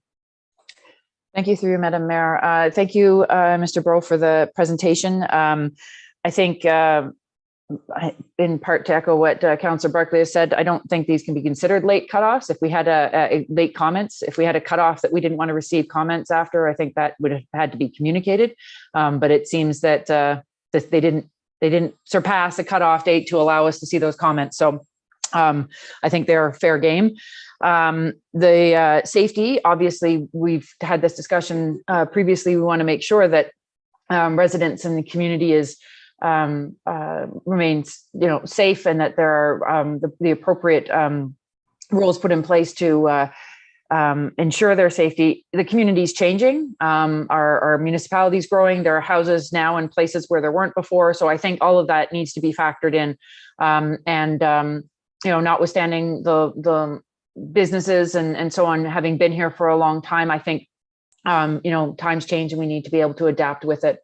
However, the point that you just said, Mr. Breaux, about notwithstanding how this bylaw goes through, whether we pass it or not, the consultation with the trucking community will move forward. To me, that seems like the wrong way to do things. I think the consultation is meant to come before we pass a bylaw. And if it wasn't done in a fulsome way, and that there's more conversation that needs to happen, I'm not suggesting that this needs to be dragged out for another year or 6 months even. I think it's something that can be done relatively quickly to close that gap, if that is what I'm understanding from what you have said so far, is that there is additional consultation that could be had. The results may not change, but I think that doing that consultation should happen before we bring in a truck bylaw that is obviously causing some concern from various community and business members within the construction side of things. So I guess that's more comments. I don't really have any questions for you, Mr. Breaux. I just wanted to comment on what I've heard so far. So thank you very much. Thank you. And Mr. Breaux, can you flag certain areas? I don't see anyone with their hands up, so I know that some have provided written communication. Can you flag areas where the truck industry in particular is expressing some concern? I think obviously we've heard from a number of different residents who are legitimately concerned about road safety. They don't have shoulders. They may be on dirt roads or paved roads. There's residential intensification, and the de facto use of certain municipal rural roads as truck routes has raised safety issues that preoccupy some residents. So it would be helpful, I think, before we consider a deferral for you or members who are with us this evening and feeling that council needs to take more time. It would be appreciated if we could better understand where specifically some of those issues may lie. I think I see Mr. Lockwood with his hand up. So perhaps, Mr. Lockwood, you'd like to share some of your concerns with us directly. Yes, thank you everyone for, I was one of the late submissions here today, and I do apologize with, I have not been following council and that much during COVID. The last couple of years, we've been with supply chain issues. We've been very busy, and this came to my attention at the last moment here today amongst a bunch of other people that have trucks in the area. They were all kind of shocked by it too. So I do apologize for bringing these forward at the last second.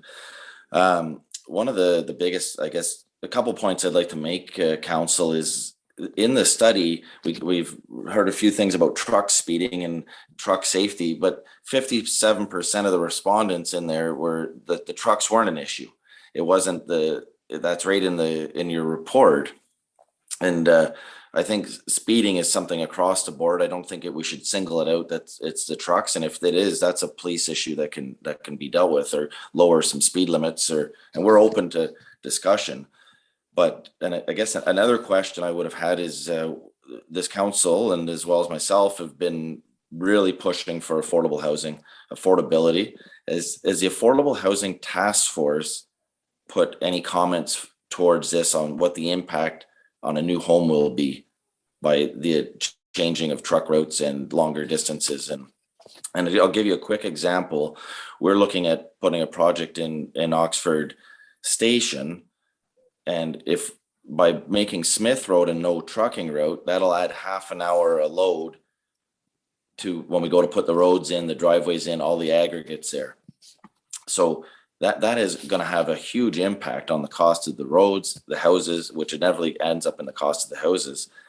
And I will say that one of the reasons I haven't been following it is the municipal staff and everything been really good lately at addressing, bringing stuff to industry stakeholders when they're bringing policies and whatnot forward. And this one got slipped past, and that's okay. I know they're running off their feet trying to keep their head above water too with everything that's going on. So, but if everyone was able to sit down at the table before that, we could have maybe had some of these issues hammered out, or some of the concerns brought forward sooner. So I do apologize for that. Okay. So Mr. Burrow, perhaps you could speak to Smith Road in particular. We had understood, given that it's the speed limit is being reduced to 40 kilometers, and there is recognition that Smith Road is, I think, one of the roads that de facto is a truck route, or has been treated as such to some extent, that Smith Road would be off the table for obvious reasons, and that there was a very viable alternative route, being the 416, which is parallel. So can you speak more to that particular route? I mean, I think Mr. Lockwood, the considerations always were, where were the alternative routes, so that to your point, we weren't in any way looking to radically inconvenience obviously deliveries or the necessary business in building new houses, but to diminish and reduce use where there was increasing residential intensification, and where sometimes roads are not necessarily well suited for heavy truck traffic day after day. Mr. Broken, yeah, go ahead. Sorry, I would just speak to Smith Road again. So yes, the 416 would be alternative but they would have to go south and either get on in Spencerville, or cut across another municipal road in a different municipality to come up 44. So it's still it will have a significant impact on that Smith Road. And I will say that the Smith Road issue, it was kind of caused by the municipality by allowing that strip development down Smith Road.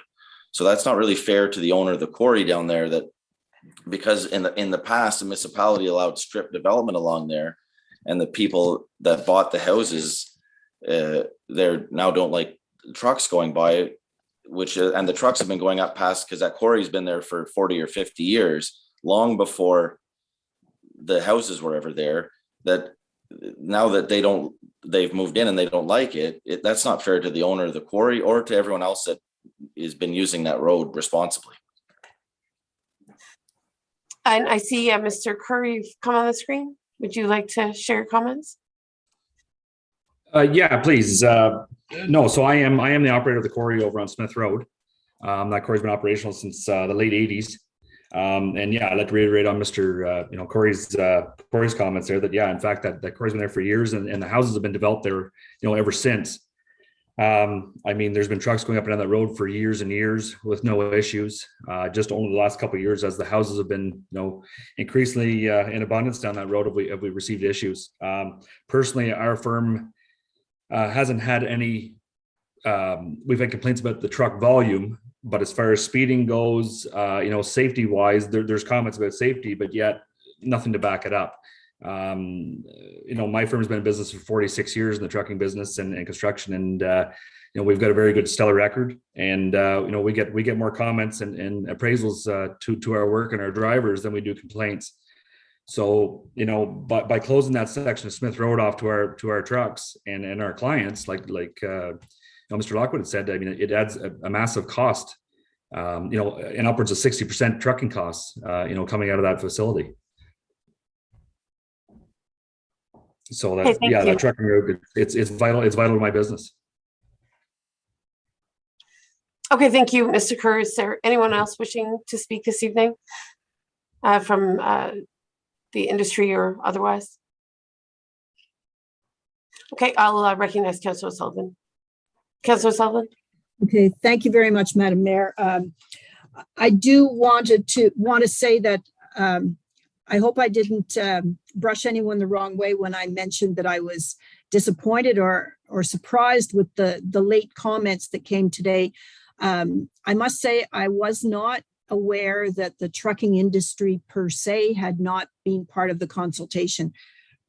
However, when the transportation master plan was being, we were seeking consultation on that, and that went on for several months, I believe, that I thought that everyone had an opportunity, including the trucking industry, to provide feedback. So I apologize if I indicated or implied that I was disappointed or surprised that people were replying at the last minute rather than when they had previous opportunities. It does mean, I think, that there's additional cost in having to have Paradigm consultants come back on board again, and maybe Mr. Bro can tell me that, but I think it's worth it because we do need to hear from everyone, and we do need to give the trucking industry an opportunity to give us feedback. I still am very concerned about safety when there's a road that doesn't have shoulders and not a safe way for people to walk or ride their bikes or whatever. And it is it has new residential properties on it. So I am concerned about that. And if there is an alternate route and it isn't that significant, the change, I think we need to try and find alternate routes wherever possible. So I think I would probably want to defer this until we can find out what options there are for us to make it, reach some kind of compromise where we have improved safety and that there's some give and take on both sides so that the trucking community isn't terribly adversely affected and ecologically, environmentally, and cost-wise too. So I think we do need to look more, but I do have big concerns over safety, and I would like to see the trucks avoiding municipal residential roads as much as possible, or roads that have residential properties on them as much as possible.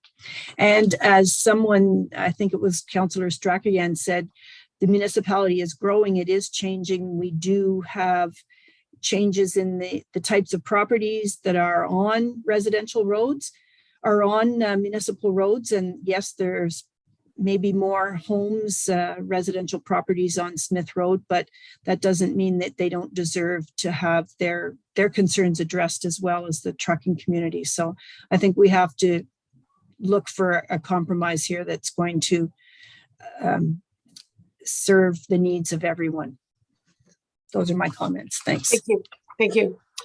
So perhaps before going to Councillor Barkley, I see Alana B with her hands up, so maybe I'll recognize Lana V if she can hear us. I'm not sure if she can.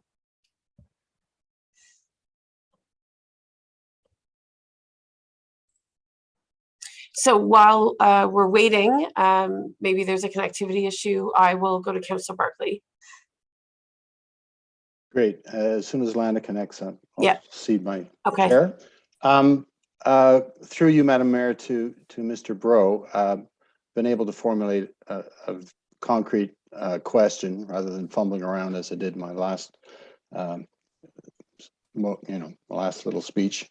But so from a practical point of view, if I'm going to re-gravel my driveway and I want to get the gravel from Willis Kerr on Smith Road, the shortest practical route, which is what we're encouraging the operator to use if they have to access municipal roads, would be north on Smith Road, and then west on County Road 20, and then north on Rock Road, which turns into Denison Road, and then further west on Bedell to get to my driveway.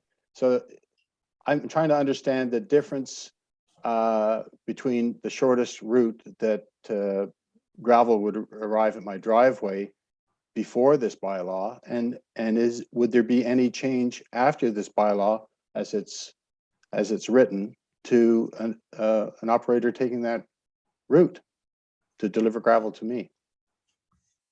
Mr. Rowe? Yeah, thanks for that, Councillor Barkley. I would have to look at that one specifically to see the shortest route. I off the top of my head, I'm not aware of which direction is shorter. Ultimately, the bylaw does say that any member of the trucking community who is hauling, they are required to utilize the shortest route. So we can definitely do a bit of an investigation to see what that shortest route is under your specific circumstances, Councillor Barkley. However, I don't believe that I'm able to fully comment on that at this time. Okay, well, if you take it on faith that it's the shortest route, the point is that they can travel on municipal roads in order to conduct business. Definitely, with that assumption that it is the shortest route, that it can be posted as a no truck route or anything like that, and trucks are still able to access their facilities if and only if that is the shortest route. Right. Thank you very much. I'm just going to go back to Lana because I see that Lana V may be trying to reconnect. Lana V? Yes. Hello? Yes, we can hear you now. Perfect. Oh, thank you. Thank you, Madam Mayor and Council. I am one of the residents on Smith Road, and there have been a number of complaints brought to me, and there's been, I know a lot of people submitted complaints to the municipality about the trucking routes and the speeds. What gets us is sometimes there are 6 trucks that are coming down, going either north or south, and there's like a steady stream of trucks. It could be 6 transport trucks going towards Spencerville and another 3 passing each other. And when you get up near the S bend around, I think it's 22 Smith Road, it's very tight there when you have like a total of 6 or 8 transports all on that S bend curve. And when they come down the road, it is quite a bit of traffic. And also too, I know some of the road has been broken up in the last little bit, and there's been a lot of potholes as well. There have a lot of families that live on Smith Road, and the increased traffic, it does make a big difference. Thank you. Thank you, Lana.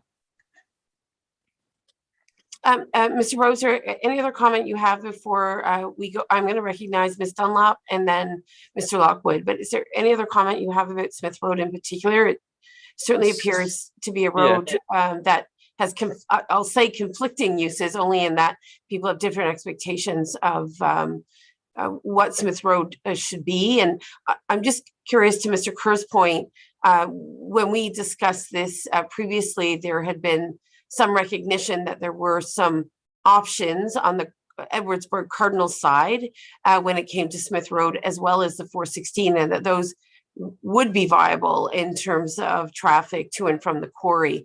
So can you again speak to the particularities of Smith Road? Yeah, definitely. I can speak to some of the other items that we are implementing for Smith Road. It is part of the rural hamlet speed limit reductions, there are some traffic calming measures that that do provide for safety. And speaking more towards our previous conversations, Madam Mayor, it does depend on the destination, if you will. If I recall correctly, there are the distances north on Smith Road and south on Smith Road are very similar. Without doing a full dive into that one, I'm unable to comment on the specifics. Okay. We'll leave it there for now. I'm going to recognize Director Dunlop, Mr. Lockwood, and I have Councillor Sullivan as well as Mr. Kerr. So I'll go in that order. Ms. Dunlop? Thank you, Your Worship. I believe that I need to clarify something in regards to the shortest route. When we're talking about shortest route, it's for the shortest route from a county road to the delivery area. So in other words, if Councillor Barkley were to receive gravel, it would be the shortest distance from a county road for that delivery. Otherwise, the enforcement of any type of a truck route would almost be impossible to enforce, because the truck could say, I'm going to a specific location, which may be an alternate. So the idea is that wherever the load originates, they get to the county roads as quickly as possible to get to the vicinity of the delivery and then take the shortest route on municipal. So I think that we have to relook at that.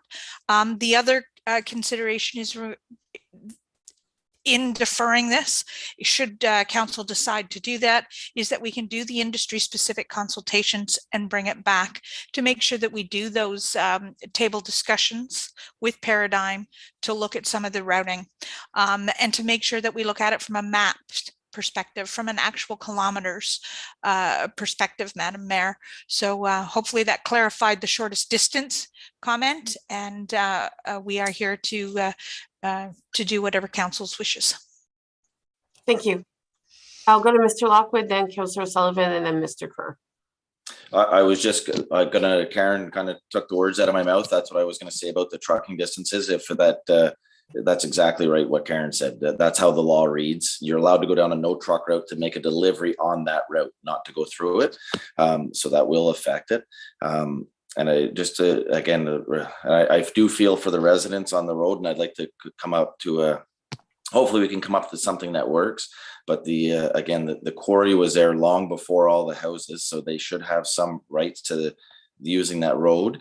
As I know, the trucks are harder on a road than a vehicle, a regular car, but that's why we pay those big trucks are $3,000 a year for plates for the trucks, and then the mass amounts of fuel tax that gets paid to compensate for the damages that they do to the road.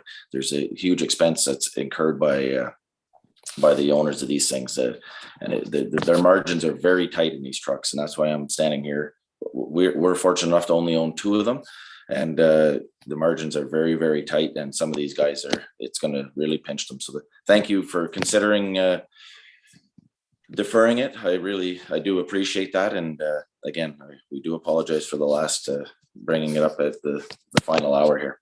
Thank you. I'll go to Councillor Sullivan, please. Thank you, Madam Mayor, and thank you to Corey and to Dean for bringing their concerns forward. I do appreciate hearing.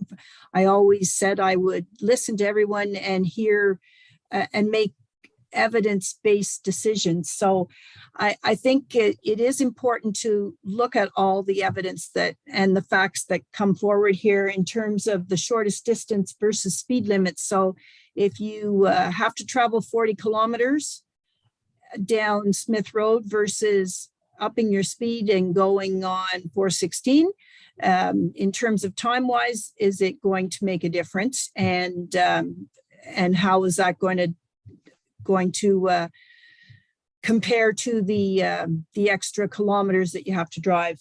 I think we were going to have a traffic study, speed and traffic study done on Smith Road. I'm not sure if that has been done yet. I think Mr. Bro was going to arrange for that to be done very shortly.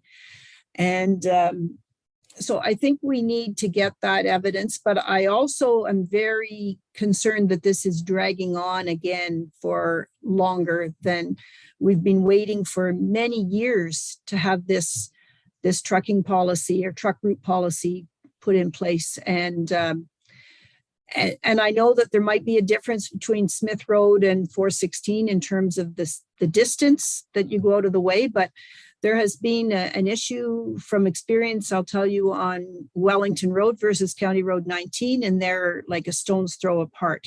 And yet truckers seem to insist on using Wellington Road rather than County Road 19. Who knows why they would want to get their nice shiny trucks so dirty, but they did. Anyway, I think we do need to get some more facts and more evidence about this, but I don't want it to drag on any longer. I don't want it to cost us any more. The longer we have to retain the consultants, the more it costs, and that costs all the taxpayers. So everybody in the municipality will be affected by that. So I'd really like to see this done as soon as we can with good evidence and with a good focus on safety. Okay, thank you, Councillor Sullivan. I'll go to Mr. Kerr, Councillor Strachan, myself. Mr. Kerr.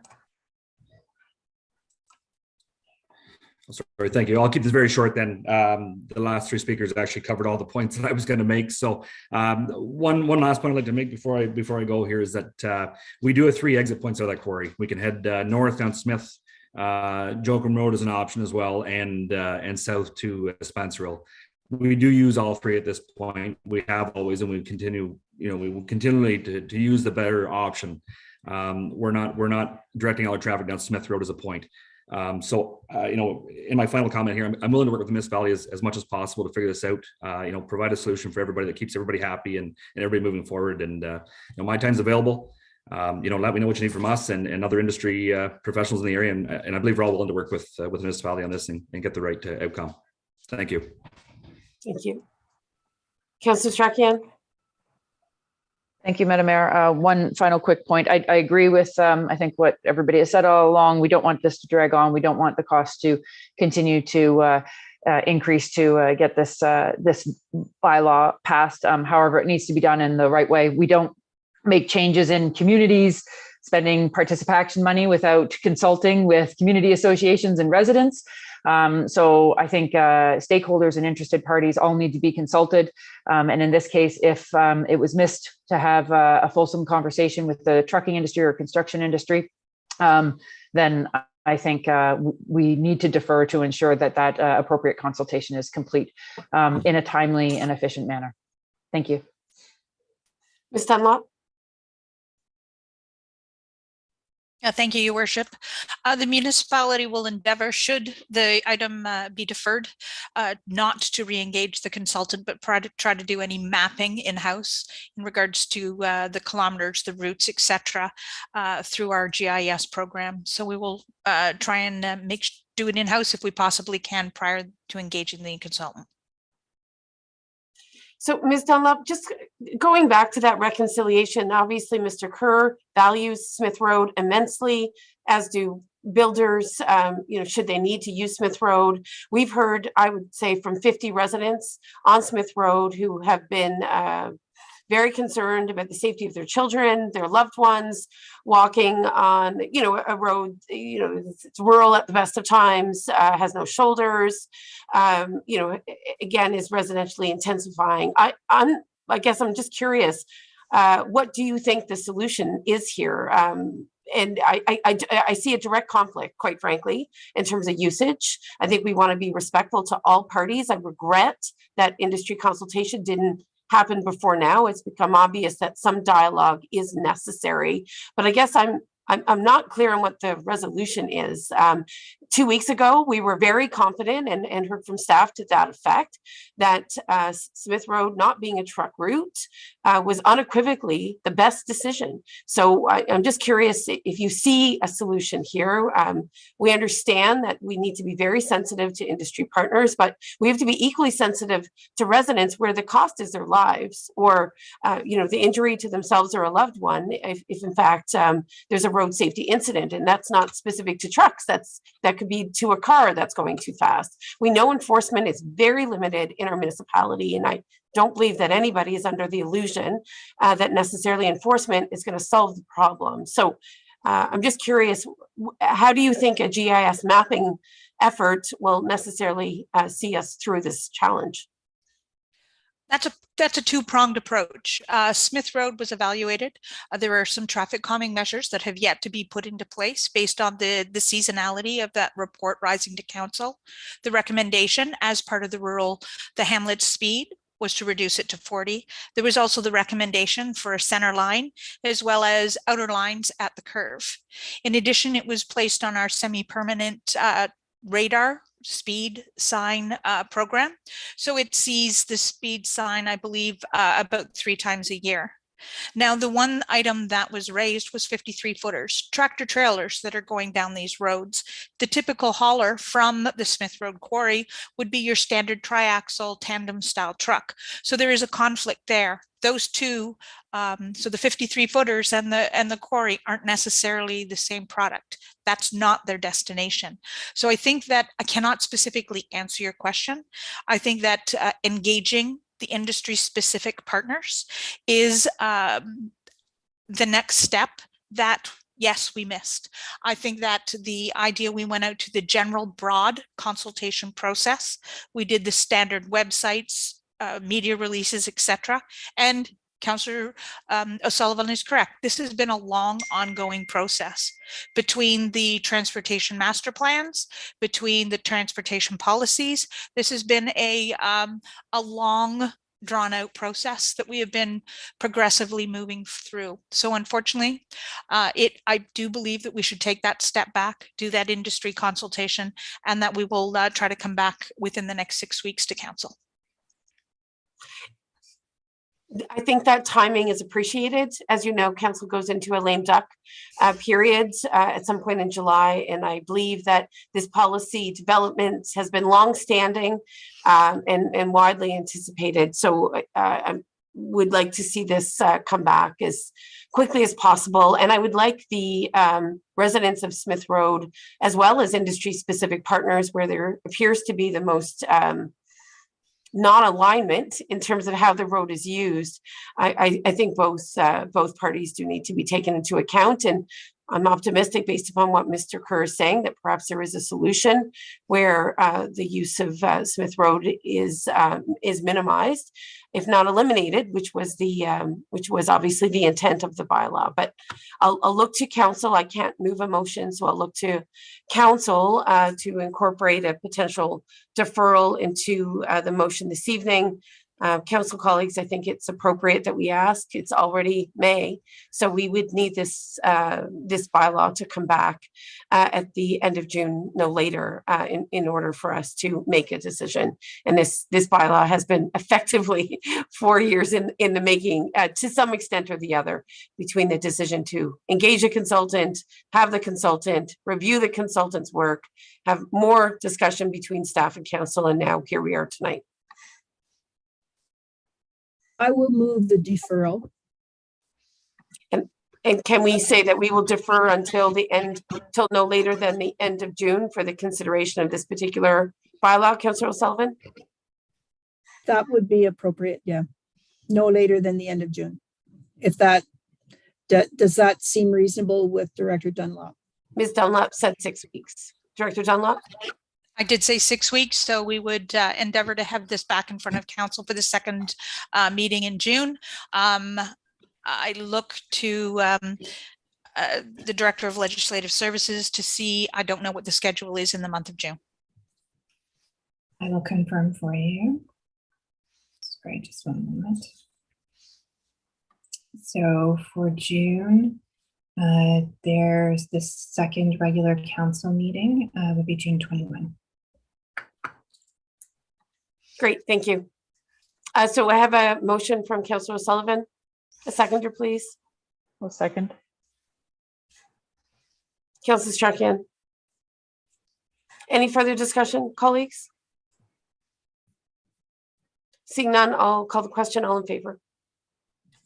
Thank you. Yes. Okay.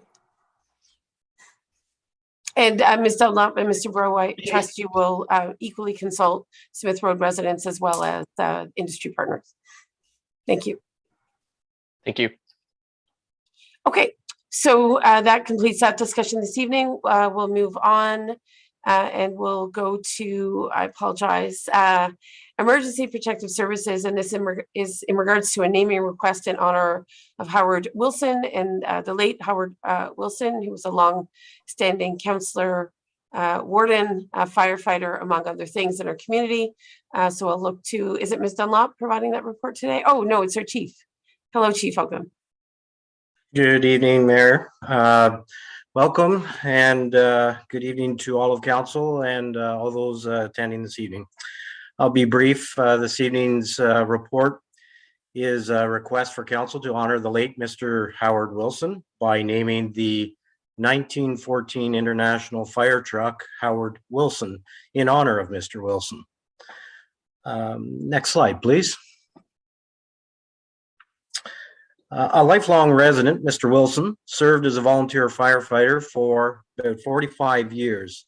He also served 13 years as a municipal councillor, deputy reeve, and reeve. In addition, Mr. Wilson was a member of the Independent Order of Odd Fellows and was very well known for his local business. Next slide. Following Mr. Wilson's passing, family submitted to the clerk's office a formal request to rename Hilltop Crescent, the street that Mr. Wilson resided for about 57 years, to be named Howard's Way. Next slide. In response to the formal request and in conformance with the naming rights policy, residents of Hilltop Crescent were solicited and for feedback. Additionally, the municipality sought public consultation from the community. The clerk's office received 33 responses. Next slide. Further to public consultation, the municipality consulted with the United Counties of Leeds and Grenville regarding the proposed name change to Hilltop Crescent. The United Counties identified that the proposed name change has uniqueness with existing roads within the 911 service area. Next slide. Based on the road naming conflict, staff proposed naming the 1914 International Fire Truck in Mr. Wilson's honor. Being a licensed automotive mechanic and a long-serving volunteer firefighter, who was extremely proud of this vintage fire truck, found it fitting to consider dedicating the naming of this truck as Howard Wilson. The clerk's office presented this proposal to the Wilson family, who supported the idea. Next slide. The 1914 fire truck is owned by the municipality and is currently kept at the North Grenville Fire Station. Maintaining and driving order, Mr. Wilson often drove this fire truck in local parades, and he also participated in parades across the border. With Mr. Wilson's significant contributions to the municipality, combined with his appreciation and passion for this 1914 fire truck, it is why staff are recommending the naming of the 1914 International Fire Truck, Howard Wilson. If approved by council, a naming plaque will be adjoined to the truck. That concludes my presentation, Your Worship. Thank you very much. We appreciate this, and we want to thank Mr. Wilson's family for reaching out and initiating an effort to properly recognize him for his long service to the town of Kentville and to the region. So I want to share with council colleagues that we did have an opportunity to meet with a representative of the Wilson family, and they were very satisfied with this alternative to renaming Hilltop and felt that the late Mr. Wilson's connection to that particular fire truck was particularly powerful, and they would be thrilled to convene a ceremony should we go down this path, so that all members of his family could be present to recognize his contributions to the fire station and to the community writ large. Any other comments, colleagues? Seeing none, then I'll look to the recommendation this evening and thank Chief Oakham for, I think, your careful attention to this and finding a way forward. The recommendation is that Council honor the contributions of the late Howard Wilson to the municipality of North Grenville and the town of Kemptville in particular by naming the 1914 vintage fire truck Howard Wilson in recognition of his service. I'll look for a mover and a seconder, please. Councillor Barkley. I will. Thank you, Councillor Sullivan. Thank you. All right. So it's on the table, the motion. Any further comments in regards to this effort? I know the family hopes to have something in June should this motion pass this evening, and we look forward to Chief Oakham. I know you've expressed some interest and capacity to support the effort, so look forward to that. Seeing no other questions or comments, I'll call the vote. All in favor, please. Yes. Thank you. Okay, that passes. Colleagues, in terms of correspondence, all of that has been taken care of in our consent agenda. So we're now at the time of other business. I do not believe we have other business this evening. Is that right, Ms. Bacot-Cormier? That's correct, Your Worship. Okay. Then I'll look to notice of motions. Colleagues, any notice of motions this evening? Seeing none. Introduction and consideration of bylaws. Ms. Bacot-Cormier, I believe we've dealt with that. Is that correct? That's correct, Your Worship. All right. Questions from members of our community, members of the media, anything this evening? Beyond that, which has already been addressed, no, Your Worship. Okay, thank you. So I think we are on to adjournment or close the meeting rather. Confirmation bylaw, that is the recommendation that bylaw 4222 to confirm proceedings of council held on May 3rd be adopted and passed. Can I get a mover and a seconder, please? Thank you, Ms. Wilson. Ms. Wilson, I'll take Councillor Wilson in this instance, as well as Councillor O'Sullivan. I'll call the question on confirmation. All in favor, please. Yes. Thank you. And then we'll go motion to adjourn, 8:55. Without a break this evening, council colleagues. I see Councillor Strachan moving. Seconder, please, Councillor Barkley, thank you. And I'll call the adjournment at 8:55 p.m. All in favor, please. Yes. Thank you. All right. I appreciate all the conversation this evening. We'll see you again soon. Thank you. Good night, everyone.